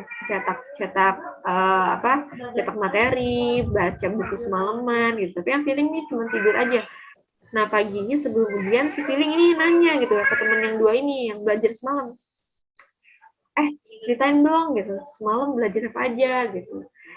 Dan udah tuh si feeling cuma ngedengerin aja si orang thinking sama sensing ini yang review gitu. Terus ternyata pas hasil ujiannya keluar, nilainya sama-sama 9. Nah itu ketika kita udah bisa tahu nih cara belajar terbaik kita seperti apa, maka kita bisa lebih efisien secara waktu dan juga efektif belajarnya. Nggak buang-buang waktu, nggak buang-buang energi, nggak buang-buang perasaan, semuanya jadi lebih cepat dan lebih mudah. Nah, terus mengetahui pola komunikasi yang sesuai dengan cara kerja otak dominan kita. Misalnya kalau ngomong ke orang sensing itu harus gimana sih? Apakah harus basa-basi dulu? Apakah langsung to the point aja ya? Kalau ngomong ke orang feeling harus kayak gimana sih? Gitu. Oh, ternyata harus hati-hati banget nih dalam memilah kata-kata, takutnya tersinggung. Terus misalnya kalau ngomong ke orang thinking harus kayak gimana, semuanya jadi lebih tahu. Jadi kita kalau mau ngelobi orang tua nih lebih enak gitu. Misalnya nih, ngelobi, udah tahu nih ibunya feeling, berarti gampang banget nih. Misalnya kalau kita mau minta sesuatu, udah perhatian aja terus, kasih perhatian yang lebay gitu ya, tanyain terus, kasih peluk terus, kasih cium terus gitu. Cuma ntar lama-lama senang gitu kan, udah bahagia hatinya, kita minta apa aja dikasih. Enak banget ngelobi orang tua gitu kan, karena kita udah tahu nih kalau komunikasi yang tepat seperti apa, termasuk ke anak kita kayak gimana sih. Ini anak susah banget dibilangin gitu, diancam-ancam, udah diancam-ancam, udah takut-takutin, tetap aja ngumpan. Oh ternyata anaknya extrovert, nggak bisa diancam-ancam, bisa ini, bisanya dikasih fasilitas atau reward yang menggiurkan. Nah, terus misalnya kalau kita mau ngelobi prospek nih, mau kerjasama, itu enak banget gitu. Misalnya prospeknya itu orang insting, ya udah kasih aja, kasih tahu kalau misalnya kita kerjasama nih bakal lebih besar lagi manfaatnya kita sebarkan untuk masyarakat banyak. Wah udah, insting seneng banget buat kerjasama karena bisa ngasih manfaat gitu. Enak banget kan kalau udah tahu cara-caranya, udah tahu tuh, udah megang kunci-kunci komunikasinya kayak gimana. Nah, terus yang Selanjutnya nih, mengetahui cara kalibrasi yang sesuai agar hidup lebih berkualitas. Kalau kita udah jenuh, kita udah capek, kita udah butuh istirahat, butuh ngecas semangat lagi, harus kayak gimana sih? Kadang dulu aku kalau belum tahu aku sensing ya, aku kadang kalibrasi suka tidur gitu, tapi tetap aja tidur banyak kok bikin badan gak segar gitu kan. Tidur malah bangun-bangun tetap aja nggak ngerasa happy, nggak ngerasa semangat, tetap aja kayak masih keinget ada masalah, masih kena capek. Karena kalibrasinya sensing bukan tidur, kalibrasinya sensing itu olahraga berkeringat atau enggak bersenang-senang gitu. Ya udah semenjak itu jadi sadar gitu kan, jadi tahu oh ternyata bener ya abis olahraga atau misalnya abis berkegiatan banyak tuh malah lebih semangat buat orang sensing gitu. Justru harus lebih berbanyak aktivitas lagi biar makin panas badannya, biar makin happy gitu. Apalagi waktu diajakin nge-gym tuh ternyata setelah habis nge-gym kok happy banget gitu, bukannya makin capek tapi makin semangat gitu, ibaratnya kayak pemanasan gitu. Padahal nge-gym kan lumayan ya, capek gitu, berkeringat banget gitu. Tapi buat orang sensing tuh itu menyenangkan banget gitu. Ketika udah tahu cara kalibrasi bakal lebih enak gitu. Hidup kita bakal lebih berkualitas karena ibaratnya ketika kita udah lowbat nih, kita tahu ngecasnya kayak gimana gitu. Jadi nggak perlu nunggu sampai mati dulu baru ngecas gitu kan. Udah tahu nih colokannya yang mana sih, harus berapa lama ngecasnya tuh tahu gitu. Nah, cocok buat siapa aja, cocok untuk segala usia, segala kalangan, segala profesi, cocok banget. Dari anak, keluarga, pasangan, suami istri, guru, pegawai, pengusaha, karyawan juga cocok banget. Sehingga berbagai instansi dari sekolah, kantor, lembaga-lembaga les, itu cocok banget. Pendidikan cocok banget. Komunitas juga cocok. Jadi, Stephen ini bisa masuk ke siapa aja, bahkan sampai ke misalnya anak yang berkebutuhan khusus pun juga bisa dibahas dengan Stephen gitu. Jadi ini buat teman-teman, buat kakak-kakak di sini yang ada di sini semuanya, kalau misalnya ini mau mengenalkan Stephen di tempat kerjanya atau di sekolahnya atau di tempat lesnya atau di komunitasnya, bisa banget nanti kita kerjasama. Misalnya mau undang Stephen Family untuk ngisi kelas di sana, mau online mau offline, kalau bisa dikomunikasikan gitu. Jadi bisa masuk ke segala kalangan, insya Allah. Karena semuanya punya kebutuhan masing-masing dan Stephen sangat aplikatif, bisa menjawab semuanya, bisa memberikan solusi di semua masalah. Nah ini Stephen membantu kita untuk menemukan potensi genetik, memudahkan jalan untuk mengoptimalkan potensi kita, sehingga kita bisa lebih mudah untuk menggapai sukses mulia. Sehingga nggak ada lagi tuh ibaratnya tadi susah-susah banget gitu ya, ikut sana sini, trial dan error, tadi kata Kak Falahuddin, trial dan error, udah coba ini, coba itu, tetap nggak ketemu-ketemu. Nah, Stephen membantu proses yang tadinya sulit menjadi lebih mudah gitu, karena hanya dengan cara dan konsep yang sederhana tapi aplikatif, bisa dipakai di kehidupan kita sehari-hari, dan bahkan nggak cuma untuk sehari 2 hari tapi untuk seterusnya. Oke. Nah, dari aku sekian dulu nih. Barangkali dari teman-teman mau diskusi, mau tanya jawab, silakan ya teman-teman. Boleh banget nih kembali kepada kakak MC Kaliza. Oke, Masya Allah, mantap banget nih, banyak banget nih ya insight-insight yang kita dapatkan ya tentang seputar Stephen-nya gitu. Apa aja sih manfaatnya, kenapa sih harus Stephen, dan framing tentang Stephen ya, sensing-nya, thinking itu gimana, intuiting gimana, feeling, dan insting. Nah, Alhamdulillah kita udah sampai di sesi diskusi nih. Mungkin udah banyak ya kakak-kakak yang mau bertanya, kakak-kakak yang pengen, udah siap banget nih, aku mau nanya ini, mau nanya itu gitu ya. Nah, boleh banget nih dikeluarin saat ini juga. Boleh lewat chat, boleh juga langsung on audio ya, on mic gitu. Boleh nih kakak-kakak ada yang mau bertanya. Kak Falahuddin. Oke, boleh Kak Falahuddin nunjuk tangan. Ini kan ya mau tanya dulu ya Kak ya. Ini saya kan SI ya, Sensing Introvert. Saya kan lulusan kuliah bahasa Inggris. Terus ketika itu tuh saya itu ngajar bahasa Inggris di les-lesan. Tapi kok kayak nggak merasa enjoy gitu ya Kak ya. Apa memang sensing itu tidak cocok di pekerjaan sebagai pengajar atau gimana ya? Oke, makasih Kak Falahuddin ini ya. Ya, Kak. Aku langsung jawab aja kali ya Kaliza, biar langsung nih tektokan. Nah, kalau sensing, sebenarnya kalau di Sipin selain ada bahasan tematik learning atau belajar, cara belajar, ada juga tematik teaching. Jadi setiap tipe personality genetik bisa nggak jadi guru? Bisa. Tapi punya gayanya masing-masing. Nah, kalau untuk sensing, setahu aku, biasanya kalau guru sensing itu bakal lebih nyaman kalau dia itu banyak gerak. Biasanya lebih cenderung entertaining, banyak menghiburnya, banyak nyanyi-nyanyinya, banyak geraknya, banyak nari-narinya. Dan mereka itu sensing ini tipikal orang yang mengajar itu based on experience dia gitu. Jadi ngajarnya tergantung dari apa pengalaman yang sudah dia alamin gitu. Jadi sensing ini kalau udah banyak pengalaman bakal pede banget buat ngajar. Tapi kalau belum berpengalaman kayak takut-takut gitu buat menyampaikan gitu. Atau bisa juga Nah, betul Kak. bisa juga misalnya tadi dari gaya mengajar atau misalnya dari tempat kerjanya misalnya kurang nyaman secara misalnya sensing pengennya gajinya cukup tapi misalnya di tempat kerjanya gajinya kurang gitu. Itu juga bisa jadi dilema buat orang sensing. Tapi kalau untuk tadi bidangnya bahasa itu sebenarnya cocok banget karena sensing tadi kan punya kemampuan di memori ya sehingga cocok untuk belajar banyak bahasa gitu Kak. Gimana Kak? Ada yang mau di-sharing lagi nggak Kak? Ya Kak? Kira-kira udah kejawab atau belum nih Kak? Atau ada yang mau didiskusiin lagi? Jadi kalau kemungkinan kalau bahasa Inggris itu cocoknya selain ngajar apa jadi apa gitu Kak ya? Apa ya jadi penerjemah atau gimana gitu ya?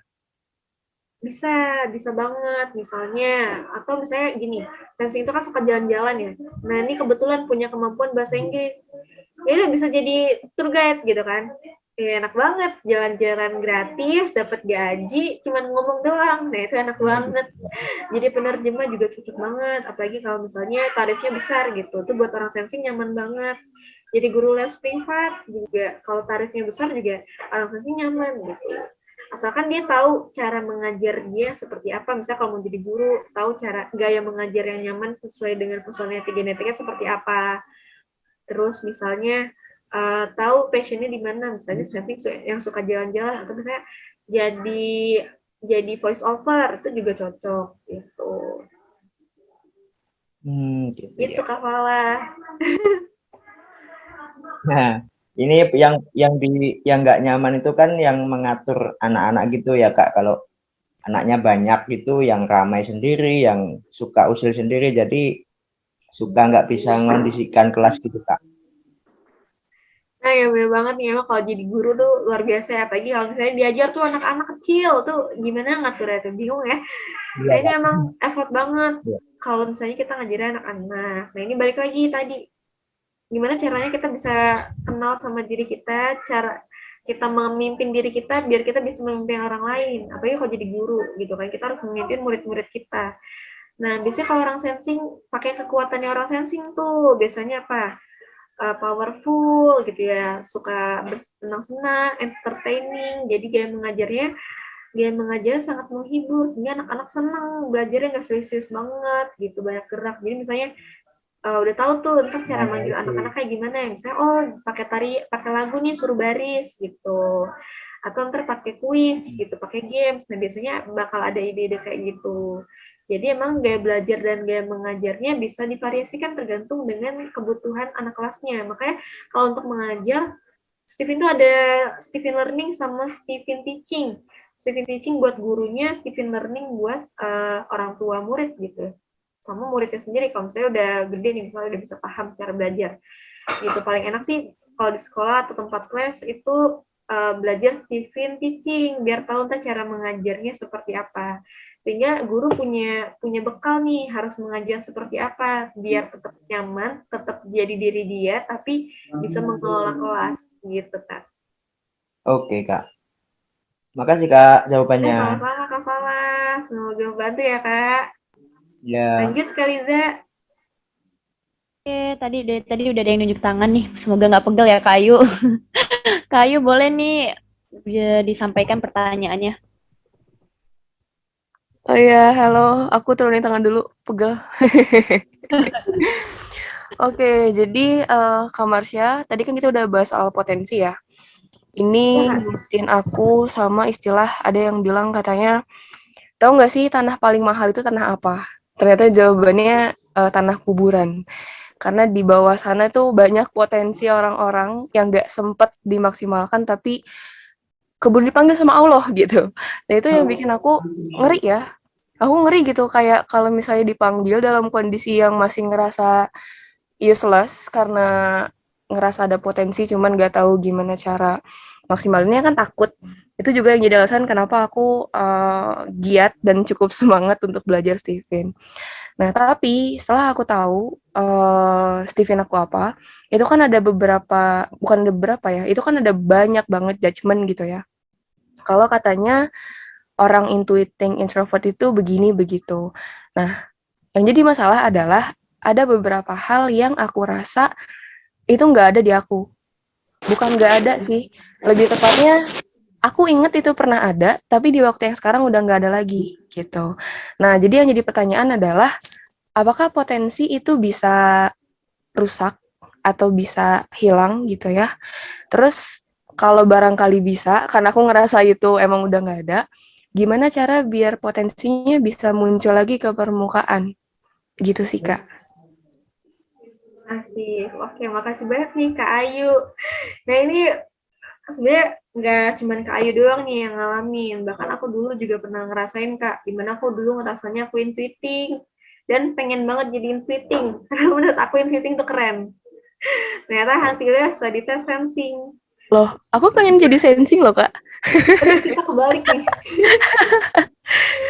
Tapi alhamdulillah aku sekarang sangat sangat menerima dan sangat mensyukuri bahwa diri aku tuh sensing dan justru bangga sih jadi orang sensing gitu karena aku happy banget menjadi alhamdulillah gitu jadi seorang sensing yang dianugerahi potensinya seperti ini gitu. Nah ini kasusnya banyak banget Kak, kenapa bisa ngerasain potensinya nggak muncul karena kan tadi ya benar kita bahasnya potensi nih, potensi atau bakat alami yang ada dalam diri kita. Ibaratnya kita sebenarnya punya emas loh dalam diri kita. Iya. Nah, tapi kan nggak semua orang tahu nih emas ini, gitu kan? Ada yang tahu gitu kan? Oh, misalnya orang tuanya tahu, oh ini emas loh. Oke, emas ini harus ditempa, gitu Iya. kan? Ditempa dijadiin perhiasan gitu. Jadi tahu nih, karena tahu nih bentuknya emas gitu. Tapi kalau misalnya orang tuanya nggak tahu, misalnya, aduh ternyata ini bibit padi gitu kan? Tapi ditanamnya seolah-olah ini kayak bibit apa nih, bibit kaktus gitu kan, beda cara menumbuhkannya, beda nutrisi yang dibutuhkan, beda lahannya, beda gitu kan. Yang satu harus berumpur tanahnya, yang satu harus nggak banyak air gitu kan, kering gitu. Jadi kalau misalnya salah naruh bibitnya di mana, ya bisa nggak tumbuh tuh padahal ada bibitnya gitu kan. Jadi sama kayak potensi dalam diri kita, bisa tumbuh bisa enggak tergantung sama sama lingkungan menggemblengnya seperti apa gitu. Makanya dulu kenapa aku bisa ngerasa aku intuiting nih Kak, aku cerita dikit, banyak deng gitu. Nah aku ngerasa aku intuiting kenapa, karena aku dari SD, bayangin dari SD aku tuh udah disuruh udah dipaparin lah sama dunia desain grafis sama ayah aku. Jadi ayahku tuh desainer grafis. Dari SD udah disuruh bikin jadwal pelajaran tuh, tapi bukan yang pakai apa ya, bukan pakai template, bikin sendiri. Dan bukan pakai Paint, bukan pakai Word, bukan pakai PowerPoint, tapi pakai Adobe Illustrator, bayangin. Buset. Adobe Illustrator. Ajaib. Ajaib, iya. aku juga kayak, wah gila keren banget ya bapak gue gitu. Ini anaknya dibelajarin Adobe Illustrator sejak dini. Gitu. Akhirnya aku dari kecil itu suka banget sama hal-hal yang bagus-bagus, yang enak dilihat mata, termasuk desain grafis. Aku jadi tipikal anak SD yang standarnya tinggi. Kalau beli binder nggak pengen yang Kiki, nggak pengen yang merek yang lain kecuali Adinata. Kalian tahu kan binder Adinata? Ya kalau ditukar sama binder yang lain tuh harus 2. Harvest nggak sih? Mahal gitu. Harvest tuh juga lumayan bagus, cuman Adinata yang paling oke, paling mahal gitu. Baru dengar malah. Jadi aku dari kecil selera matanya tuh udah apa ya? Selera desain tuh udah kebentuk gitu. Karena papa aku bikin desain tuh yang selalu bagus. Makanya aku termasuk yang anak SD tapi nggak suka ngoleksi binder yang princess karena menurut aku alay. Gambarnya jelek gitu. tuh kebentuk kan dari lingkungan. Iya, benar-benar. Terus akhirnya aku makin suka sama dunia desain grafis karena aku ngeliat misalnya di organisasi nih pas SMA aku mulai belajar lagi tuh dunia desain grafis karena aku ikut Rohis, ikut organisasi. Aku ngeliat nih Rohis acaranya bagus tapi posternya kok kagak menarik gitu, beda banget sama acara pensi sekolah yang ini posternya keren banget gitu kan. Makanya aku terjun lagi di dunia desain grafis karena melihat ada kebutuhan di sana dan aku punya kemampuan di sana gitu kan. Jadi akhirnya aku jadi desainer grafis di organisasi sampai aku kuliah sampai bahkan sekarang gitu bergelut di dunia desainer grafis. Sampai pas aku tes Divin di SMA kelas 3, kayaknya kelas 3 gitu ya. Kelas 3 aku tes Divin mau tahu jurusan apa. Aku dibilangnya sensing, padahal aku udah berharap aku pengen jadi intuiting karena dikasih tahu intuiting itu yang kreatif gitu kan. Iya. Karena aku pengen jadi intuiting, nih aku udah menjalani hidup seperti intuiting nih dari aku kecil gitu. Pede banget lah hasilnya intuiting lah ini mah gitu. Ternyata jengjet keluar sensing, apaan nih duit gitu kan. Kalau kalian lihat sertifikat sensing kan belakangnya ada gambar duit kan, langsung tuh hijau mataku, apa nih duit, seneng gitu ya. Oh sensing sih bukan intuiting gitu kan. Pas dijelasin sama promotornya, aku sensing banget, bener-bener yang sensing banget. Aku ngedesain itu nggak bisa kalau nggak ada referensi. Harus ngeliat contoh dulu. Makanya lama banget nih cari referensi. Ini gimana ya, desainnya harus kayak gimana ya, bentuknya itu harus cari referensi dulu, nggak bisa tiba-tiba peng di kepala. Nggak bisa. Jadi karena sensing itu kan dibilangnya peniru kan. Dan bener banget. Aku ATM banget, desain aku tuh ATM banget. Gitu. Dan itu walaupun di dunia desain grafis, tapi cara aku tetap sensing gitu. Aku nggak kehilangan jati diri, cara kerja aku tuh dalam aku bergelut di dunia desain grafis. Nah, setelah aku jadi promotor nih Kak, di tahun lalu nih ya, 2021, aku ngetesin lah keluarga aku. Papa, mama, adik, kakak aku tesin. Sampai kakak ipar aku tesin juga. Ternyata terjawab sudah. Kenapa selama dulu pas aku SMA aku ngerasa aku intuiting dan pengen jadi intuiting? Karena mereka intuiting. Papa aku intuiting introvert. Nggak heran ya, papa aku udah nge-mentorin aku sejak SD tuh, sejak kecil di dunia desain grafis. Sampai aku tuh dulu diikutin lomba mewarnai, lomba menggambar, sampai diajarin kalau misalnya gambar tuh ada loh namanya shadow sama highlight. Anak SD kan nggak ngerti gitu kan, cuma kayak aja gitu. Nah terus ternyata pas di tes kakak aku keluar intuiting extrovert. Kakak aku tuh orangnya, aku lumayan deket lah sama kakak aku ketimbang sama adik gitu. Jadi kemana-mana bareng, sampai sempet dikatain kembar gitu. Jadi aku benar-benar nempel banget sama kakak gitu. Ternyata kakak aku intuiting extrovert. Oke, ditesin adik aku. Adik aku ini kelas 3 SMA, lumayan jauh bedanya. Adik aku intuiting extrovert juga. Aku wah selama ini aku tinggal bertahun-tahun sama 3 orang intuiting. Pantesan kenapa gimana? Aku nggak ngerasa sebagai intuiting karena kan aku meniru yang ada di lingkungan dan aku dididik oleh ayah yang intuiting. Jadi aku ngerasa aku intuiting, makanya potensi sensing aku nggak muncul. Akhirnya apa? Aku ketika kuliah merantau, walaupun ke Bogor doang sih, tapi tetap aja merantau gitu ya, karena kan nggak tinggal di rumah. Merantau tuh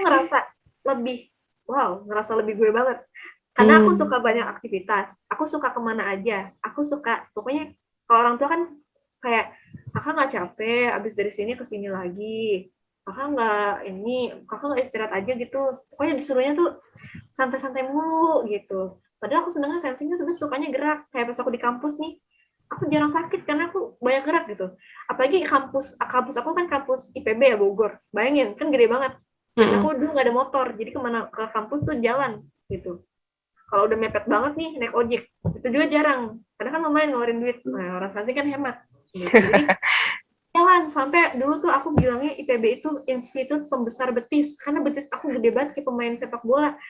Sama aku di IPB gitu. Dan ketika aku sendiri di dunia aku sendiri gitu ya, keluar rumah, aku ngerasa jiwa sensing aku tuh muncul gitu, suka gerak, banyak aktivitas, suka tampil. Aku dulu suka banget kalau disuruh jadi MC di organisasi, seneng banget. Soalnya kan dulu kan asrama putri ya, jadi semuanya cewek, jadi nggak malu-malu. Jadi instruktur senam, tampil di hadapan ribuan mahasiswa, itu inget banget pagi-pagi, aku yang mimpin bareng teman-teman yang lain.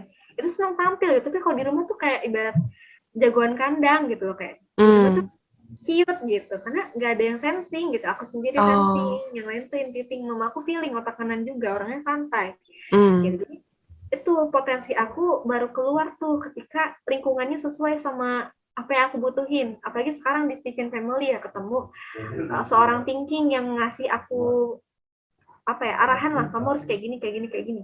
Karena kan orang sensing itu kan dia bakal lebih seneng kalau dia diatur-atur. Sedangkan orang tua aku otak kanan Kak, intuiting feeling, orangnya terserah.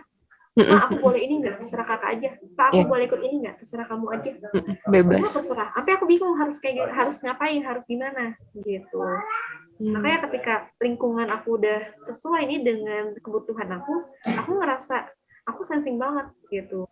Dan aku bisa lebih apa, mengembangkan apa yang udah ada dalam diri aku gitu Kak. Jadi bisa jadi nih faktornya banyak banget, bisa dari faktor keluarga. Makanya kalau better nih entah Kakak ngetesin nih sekeluarga biar ketemu jawabannya gitu.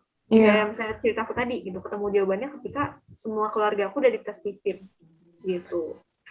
Apalagi Kakak nih cenderung intuiting extrovert, jadi mengikuti lingkungan banget. Aku intro. Oh intro Kak? Iya. Nah ini berarti perlu ini banget sih, temen aku juga ada nih intuiting introvert gitu, keluarganya cenderung orang tuanya itu adalah dididik sama orang tua yang tentara, jadi serba disiplin, serba keras gitu. Nah si intuiting ini dididik sama orang tua yang lumayan keras gitu, sehingga strict. intuiting kan sukanya bebas, tapi orang tuanya sangat mengatur-atur, bahkan sampai main fisik dan sebagainya gitu. Jadi dia sampai ngerasain yang apa ya, pokoknya di antara teman-teman aku yang lain, dia adalah satu-satunya yang sering ke psikolog untuk konsultasi, bahkan sampai ke psikiater karena stres Kak. Gitu. Jadi nah ini nih kita harus lihat dulu lingkungan terdekatnya seperti apa gitu Kak. Tapi potensinya bisa jadi terpendam, bisa jadi muncul, tergantung gimana kita ngegembleng potensi tersebut Kak. Iya, tapi dari ceritanya Kak Marsha, itu berarti apakah lingkungan bisa mengubah potensi genetik atau karena kebetulan Kak Marsha sensing dan dasarnya peniru gitu? Nah, ini menarik banget nih pertanyaan Kak Ayu. Emang pertanyaan orang intuiting tuh berbobot banget ya. Nah, kalau mengubah potensi genetik bisa atau enggak? Jawabannya, ada yang tahu teman-teman? Jawabannya kira-kira bisa atau enggak? Coba ya ketik di kolom komentar. Aku penasaran nih. Kira-kira jawaban teman-teman di sini bisa atau enggak nih? Potensi genetik bisa berubah sesuai lingkungan atau enggak sih? Nggak bisa, Kak. Oh, nggak bisa. Siapa tuh yang jawab? Kak Kican. Boleh Kak Kican bantu jawab, Kak? Nggak bisa, karena kan ya memang udah genetik ya, kayak jenis kelamin gitu kan. Jenis kelamin, golongan darah kan nggak bisa dirubah. Jadi ya tetap aja, meskipun lingkungan sebagaimana membentuk, ya tetap aja genetik tetap akan menjadi genetik. Nggak akan bisa berubah jadi fenotip. Iya, bener banget nih. Bener banget jawaban Kak Kican dan teman-teman lain yang di komen ya. Karena potensi genetik itu kan melekat, Kak. Jadi udah ada dalam diri kita. Nggak berubah. Sama kayak jenis kelamin kita, walaupun misalnya nih contoh nyatanya yang ada di ini, yang kita bisa lihat langsung gitu ya, pasti pada tahu dong Lucinta Luna. Iya. Nah Lucinta Luna secara genetik dia itu kan kromosomnya apa, XY, laki-laki gitu kan, tapi mungkin lingkungannya itu mendukung dia untuk menjadi seorang perempuan, entah itu dari keluarganya atau apa yang dari pertemanannya atau dari apa yang dia konsumsi. Misalnya dia ngelihat dapat ideologi dari barat gitu kan, atau dapat dapat bacaan seperti apa sehingga dia memilih jalan dirinya, mengubah dirinya gitu dari laki-laki jadi seorang perempuan. Sampai secara fisik kalau kita lihat kan kita nggak nyangka kalau dia transgender, ya nggak sih? Gitu. Tapi tetap aja ketika dia ada kasus masuk ke bui gitu ya, masuk ke penjara, nggak masuk ke penjara perempuan, tetap laki-laki gitu. Jadi ini potensi genetik, sesuatu yang bersifat genetik nggak akan berubah walaupun lingkungan kita berubah seperti apapun. Misalnya kayak cerita aku tadi, walaupun lingkungan aku intuiting Kak, tetap aja jiwa sensing aku nggak hilang, tetap suka duit, tetap desain itu buat cari duit. bukan buat berkarya, bukan. Iya. Buat cari duit gitu. Jadi tetap tuh jiwa-jiwa sensingnya melekat banget, nggak hilang gitu, tapi tertutupi. Oke. Jadi cuman sekedar tertutupi, cuman sekedar terpendam aja, nggak sampai rusak dan hilang gitu. Oh. Tetap ada, hanya perlu digembleng, dikasih lingkungan yang sesuai biar dia bisa tumbuh gitu kan. Jadi Nah, ini kalau kata ada Kak Dena nih, tapi dia ngaku Iya. perempuan, lakinya dari Kodam ya. Kodam. Doang ya. Ya, jadi kalau misalnya ada sign potensi kita itu rasanya kayak keredam atau nggak keluar, mungkin yang harus pertama dicek itu lingkungan dan inputan ya. Inputan yang Iya, bisa Kak, kita bener dapetin banget. gitu. Bener banget. Siap-siap, I get the point. Makasih Kak Marsha. Kak Dan Ayu, semoga makin ngerasain meeting introvert lagi. amin. Dan teman-teman juga makasih ya.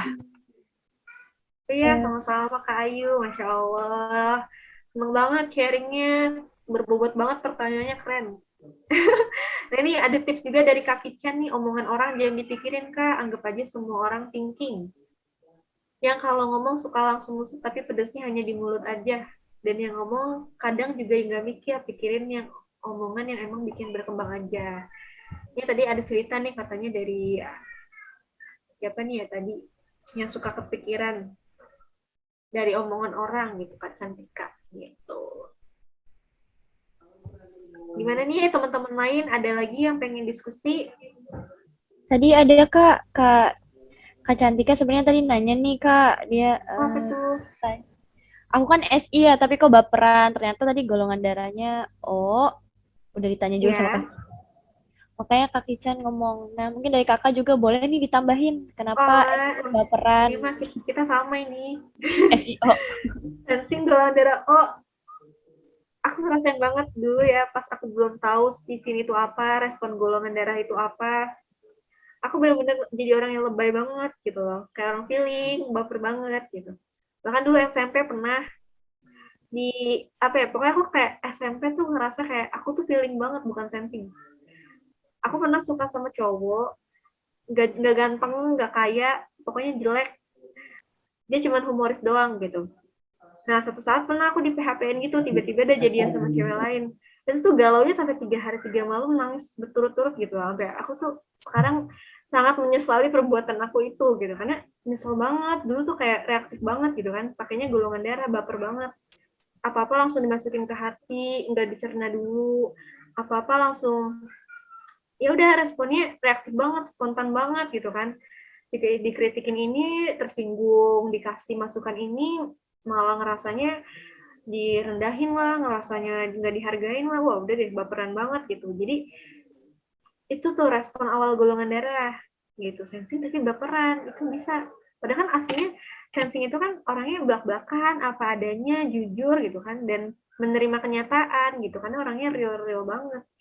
Nah, ketika aku belajar di waktu Stephen level 1 tuh baru nemu, oh ternyata ini loh yang menjawab kenapa aku sensing tapi baper. Ternyata respon golongan darahnya feeling, dan respon spontan itu cenderung respon yang negatif. Makanya lebih cenderung kalau misalnya respon reaktif itu diresponnya secara negatif, misalnya sedih, marah, kecewa dan lain sebagainya. Padahal ketika udah tahu nih di Stephen dari workshop Stephen level 1, akhirnya udah semuanya harus dibalikin ke MK-nya lagi. Jadi sekarang kalau misalnya lagi sedih, misalnya dikasih kritik, misalnya jelek banget sih gitu kan, ya udah langsung mikir aja, emang iya sih gitu kan, ya bener sih, nggak salah sih apa yang diomongin, bener kok, nggak usah baper gitu kan. Justru dia ngasih masukan tuh bagus, biar jeleknya tuh dilihat sama kita aja, dilihat orang tuh bagus gitu. Jadi kayak udah bawa lagi ke otak, karena kan kita membuat keputusan lewat otak, bukan lewat darah gitu. Jadi buat temen-temen nih yang golongan darahnya beda sama yang mesin kecerdasannya beda respon sama respon golongan darahnya, ini tantangan banget buat teman-teman yang sama. Itu enak banget sih, kayak misalnya ada nih temen aku Dini Irmawati, sensing introvert, golongan darahnya AB. Nah hidupnya enak banget nih, tantangannya lebih sedikit karena sensing, golongan darahnya sensing juga gitu, jadi lebih selaras. Nah bersyukur buat yang sejalan, dan buat yang gak sejalan disyukurin, karena alhamdulillah bisa dapet yang positifnya juga. Misalnya aku sensing karena golongan darah, oh jadi suka ngomong, makanya pengen jadi trainer, suka jadi kakak mentor gitu, karena suka ngomong gitu, sanggup untuk ngomong banyak gitu. Jadi ambil yang enak-enaknya aja dari respon golongan darah kita yang beda sama mesin kecerdasan kita gitu, Kak Cantika.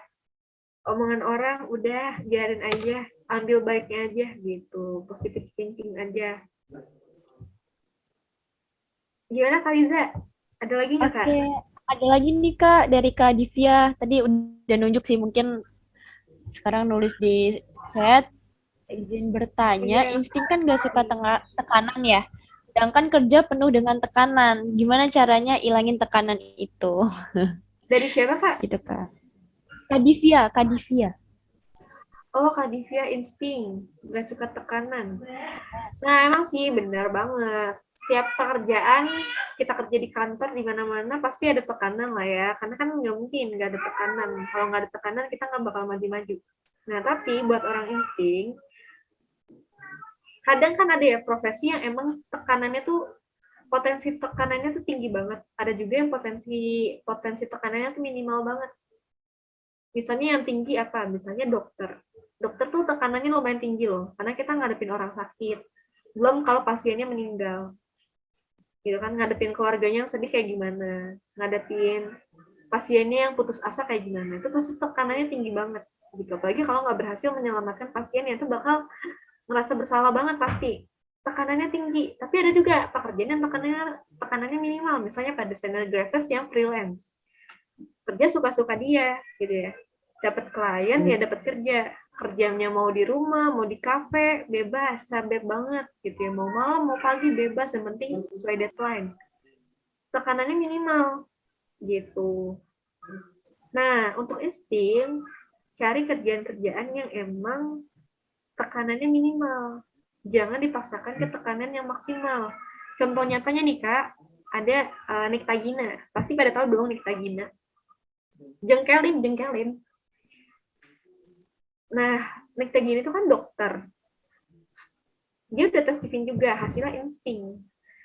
Nah, sekarang kita mengenal Nikta Gina itu bukan sebagai dokter, karena dia sekarang fokus di dunia hiburan. Jadi penyiar radio, jadi artis, jadi komedian, gitu. Dan sekarang bahkan,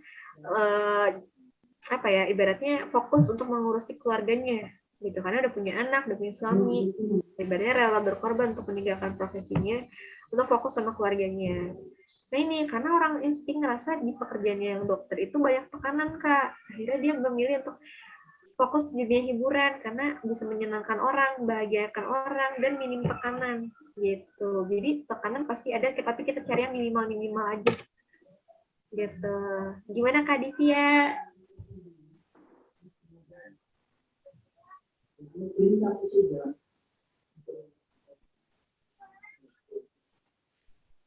Oke, kita sambil nunggu Kak Divya respon nih. Ada lagi nggak Kak Liza? Ada nih, ada Kak Lintang. Kak Lintang mau bertanya, kalau anak intuiting belajar bahasa gimana ya tipsnya? Soalnya sekarang kuliah di jurusan bahasa, terkadang ngerasa tertinggal dengan teman-temannya. Gimana tuh Kak? Boleh nih Kak Marsha. Oke deh Kak Lintang, intuiting belajar bahasa. Sebenarnya intuiting itu, ini aku ngambil dari insight ini ya, Stephen Tafis gitu, menghafal Quran, kan mirip-mirip nih. Nah, kalau intuiting itu dia kan kekuatannya di imajinasi. Jadi semakin bisa dibayangkan, semakin bisa dia memahami, semakin nempel di imajinasinya, di pikiran dia. Gitu. Jadi kalau misalnya belajar bahasa, mungkin lebih ke harus tahu terjemahannya. Ya, misalnya kalau misalnya menghafal Quran nih, misalnya itu dia harus tahu dulu tuh terjemahan ayatnya seperti apa, jalan ceritanya seperti apa, sehingga untuk menghafal lebih mudah. Nah kalau misalnya untuk belajar bahasa, pahami dulu sih artinya seperti apa gitu, sehingga terbayang nanti grammarnya seperti apa. Atau mungkin teman-teman di sini ada nggak intuiting yang belajar bahasa juga nih? Ada yang mau ngasih tips juga nggak nih buat teman kita nih, Kak Lintang, yang intuiting pengen belajar bahasa?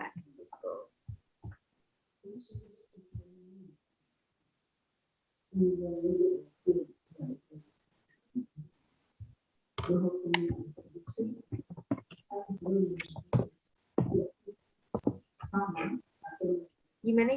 Kak Dika mau bantu Kak?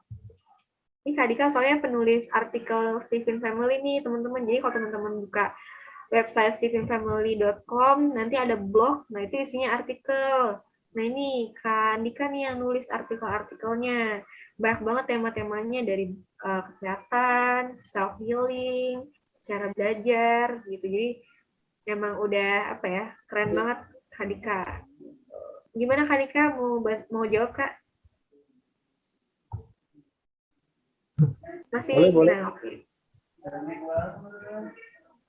Tadi kalau nggak salah cara intuiting belajar bahasa ya Kak. Kalau cara intuiting belajar bahasa tuh sama kayak cara belajarnya sebenarnya Kak, temuin polanya dulu, temuin sesuatu hal yang asiknya gitu loh. Kayak apa ya? Get the hasrat tuh apa ya bahasa Inggrisnya? Hasratnya dapetin dulu gitu. Apalagi kalau enaknya itu main ke kisah-kisah dulu atau kayak cerita-cerita. Jadi lebih kebayang di intuitingnya. Misal kalau belajar bahasa Inggris berarti kita main pakai kisah atau cerita-cerita yang pakai bahasa Inggris. Terus nanti dia akan mulai bercerita tapi menggunakan bahasa Inggrisnya. Jadi vocabnya tuh lama-lama akan terkumpul. Kurang lebih itu sih Kak kalau aku boleh saran gitu ya buat si intuiting sendiri, karena intuiting tuh orangnya unik dan dia bisa menemukan pola belajar yang uniknya itu sendiri. Keren. Cukup menjawab nggak Kak? Semoga bisa membantu ya Kak. Harus nemuin pola ya kalau intuiting gitu. Jadi biasanya kalau udah paham nih pola bahasanya, pola kalimatnya seperti apa, itu bakal lebih mudah buat orang intuiting mempelajari bahasa gitu. Oke, gimana Kak Lisa? Lanjut kali Kak. Ini Kak Lintang udah jawab juga. Makasih banyak Kak Dika. Iya bener banget Kak Dika pembicara yang kemarin nih teman-teman. Oke deh, karena ini udah jam 9.33 ya, kita udah lewat dikit. Tapi ada satu pertanyaan tadi kayaknya aku lihat Kak, siapa ya tadi? Kak DJID, kemarin DJID nih. Cara intuiting membagi waktu biar waktunya produktif gimana nih Kak? Kak DJID. Oke, cara bagi waktu intuiting. Sebenarnya cara bagi waktu ya dibagi aja gitu ya. Coba mungkin untuk membangkitkan produktivitasnya kayak gimana mungkin ya. Nah, bagi waktunya biar produktif harus dibagi juga nih pola kesehariannya seperti apa. Misalnya mau sebelum misalnya pagi-pagi nih sebelum beraktivitas pengen refreshing dulu, senang-senang dulu, ya udah berarti sediain waktu pagi misalnya berapa jam buat kalibrasi, bisa tidur atau baca buku atau main game gitu. Pokoknya dipakai buat kalibrasi. Atau misalnya mau pagi-pagi itu udah mulai langsung beraktivitas, misalnya bikin menuangkan idenya bisa juga gitu. Jadi harus bikin pola kegiatannya kayak gimana. Jadi jangan sampai kalau misalnya kita udah ada pola kegiatannya kan enak tuh, misalnya pagi waktunya kalibrasi, lanjut waktunya eksekusi, habis itu lanjut waktunya istirahat, habis itu lanjut waktunya misalnya belajar gitu. Jadi udah ada tuh jam pos-pos kegiatannya ngapain aja gitu, biar lebih enak nggak bagi waktunya, disesuaikan sama kategori kegiatannya aja gitu Kak. Teman-teman ada yang mau ngasih tips lagi nih buat teman kita nih intuiting pengen lebih produktif pagi?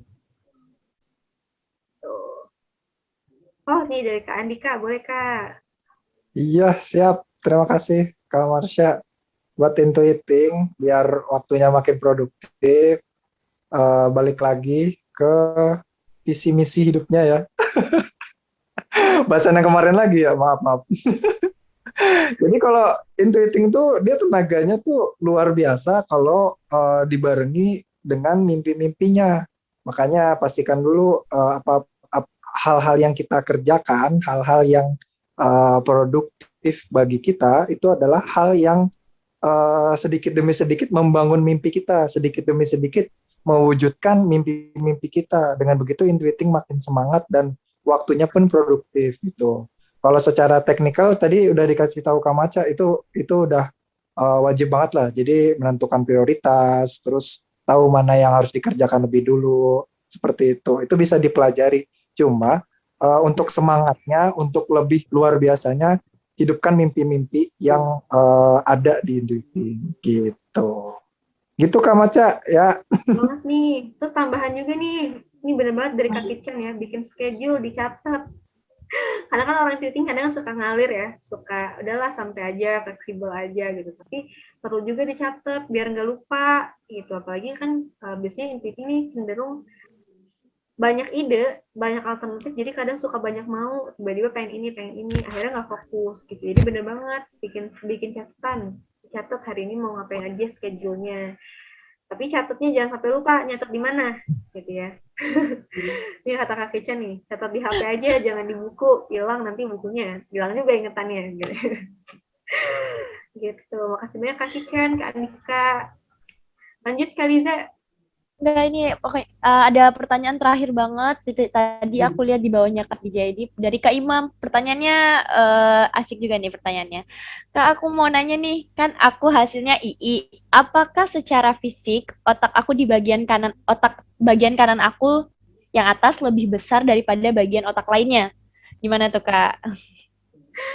Waduh, ini ditanya lebih besar. Berarti yang ditanya ukuran gitu ya. Kalau misalnya secara ukuran, ini tuh nggak ngukur ukurannya besarnya berapa sentimeter, berapa diameternya, nggak kayak gitu Kak. Kalau di Stephen itu melihatnya hanya ini sistem operasi otaknya yang paling aktif yang sebelah mana gitu. Belah otaknya yang paling dominan yang sebelah mana.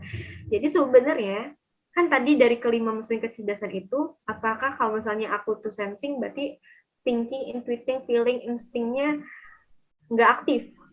Apakah kalau aku intuiting, otak sensing, thinking, feeling, dan insting aku nggak aktif? Nggak kayak gitu, Kak. Semuanya tetap aktif, cuman yang paling mendominasi adalah bagian yang, misalnya kakak intuiting ya, bagian intuitingnya, gitu. Proporsi yang lainnya lebih sedikit daripada yang intuitingnya. Ibaratnya kalau intuitingnya kurang lebih 100%, ntar yang lainnya lebih sedikit tuh. Misalnya intuitingnya 100%, feeling, thinkingnya 40%, sensingnya 20%. Jadi bukan ukuran yang lebih besar, tapi hanya persentase kerjanya gitu. Kan tadi kan bilangnya kan otak dominan yang paling sering bekerja, yang otomatis dia kerjanya paling sering gitu. Gitu Kak, jadi bukan berarti otaknya lebih besar sendiri sebelah gitu ya, sebelah kanan gede sendiri, aduh serem banget kan, kayak benjol gitu ya. Gitu. Dan berarti entah kalau misalnya apa konsepnya itu diukur dari ukuran, bisa jadi kan misalnya nih orang tua yang baru melahirkan nih, baru punya bayi, pengen anaknya thinking biar pinter, yaudah tuh tidurnya dimiringin tuh ke sebelah kanan biar peyang gitu, sebelah kiri biar peyang gitu. Gak juga gitu kan.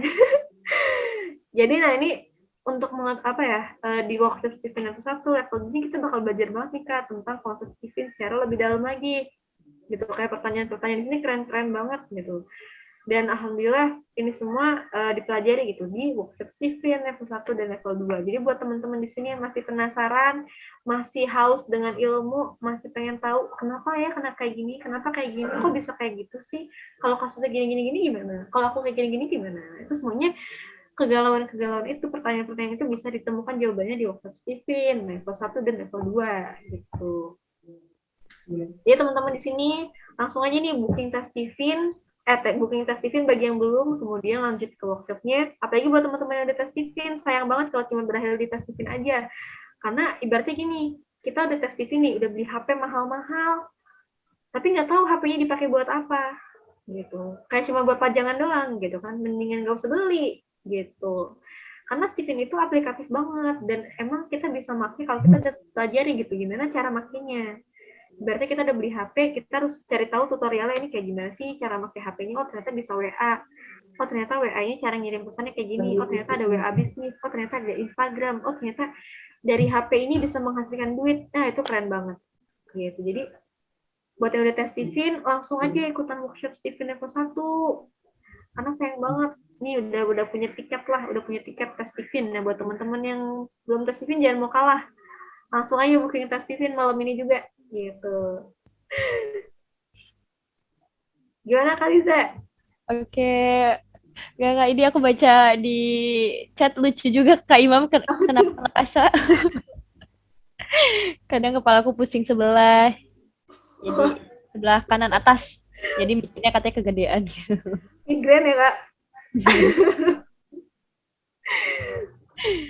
Oke deh, Ya, meetingnya sibuk banget kali Kakak, bayangin apa aja Kak, sibuk banget kayaknya meetingnya.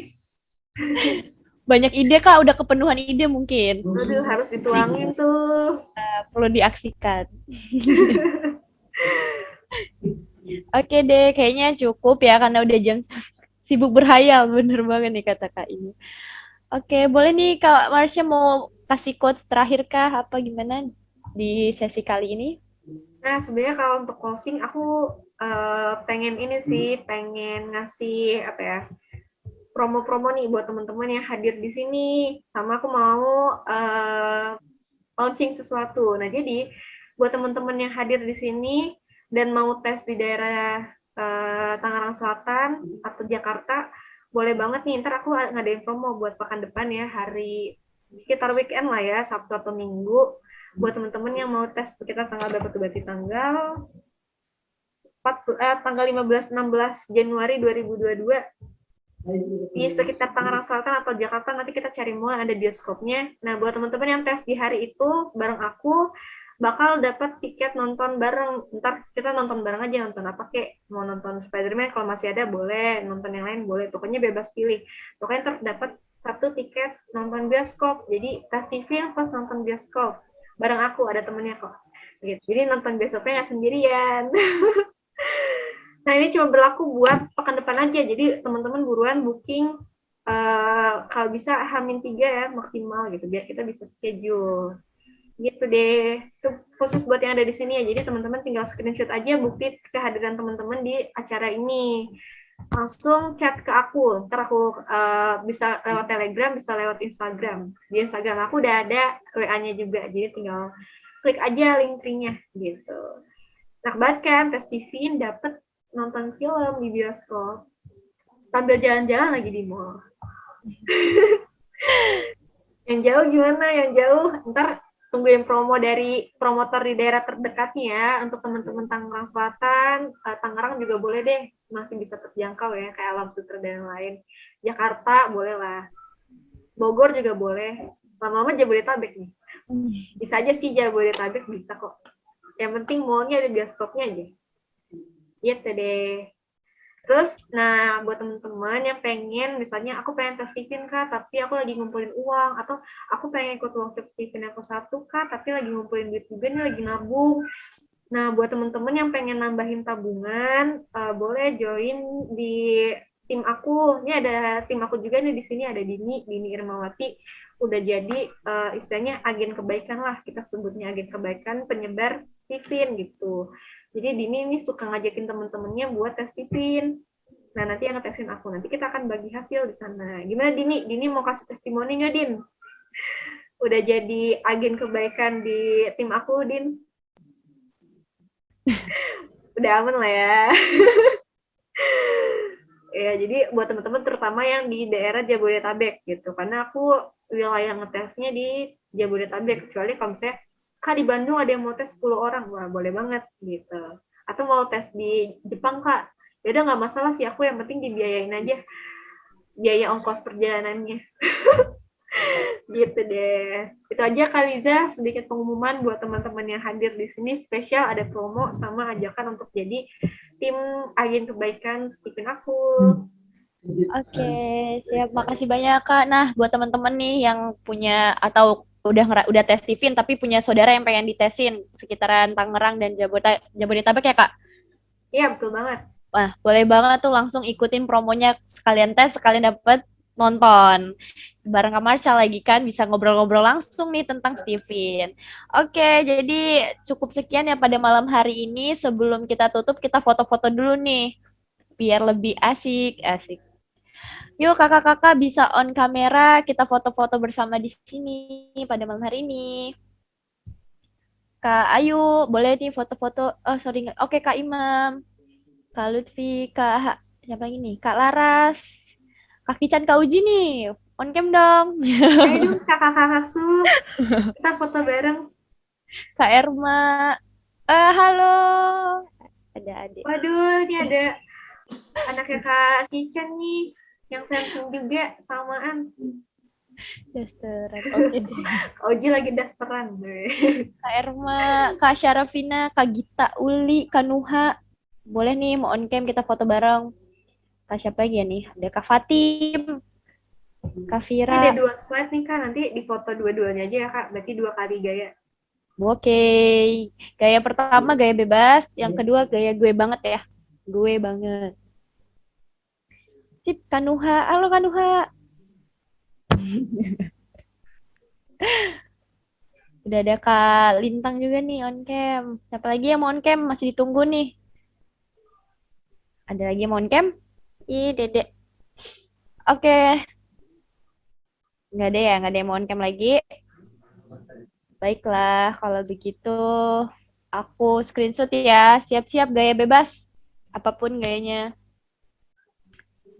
1, 2, 3. Oke, ganti gaya.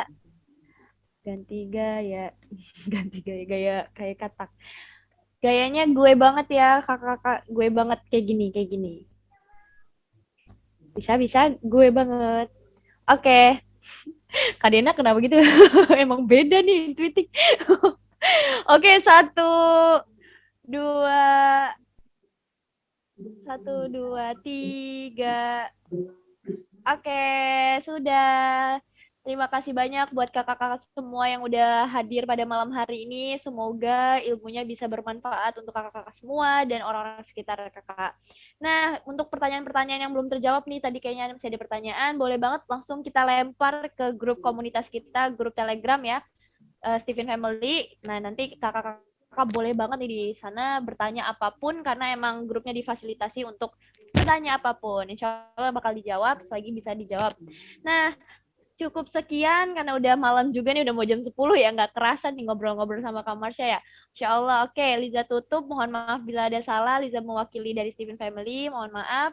Wabillahi taufiq wal hidayah. Wassalamualaikum warahmatullahi wabarakatuh. Sampai jumpa lagi.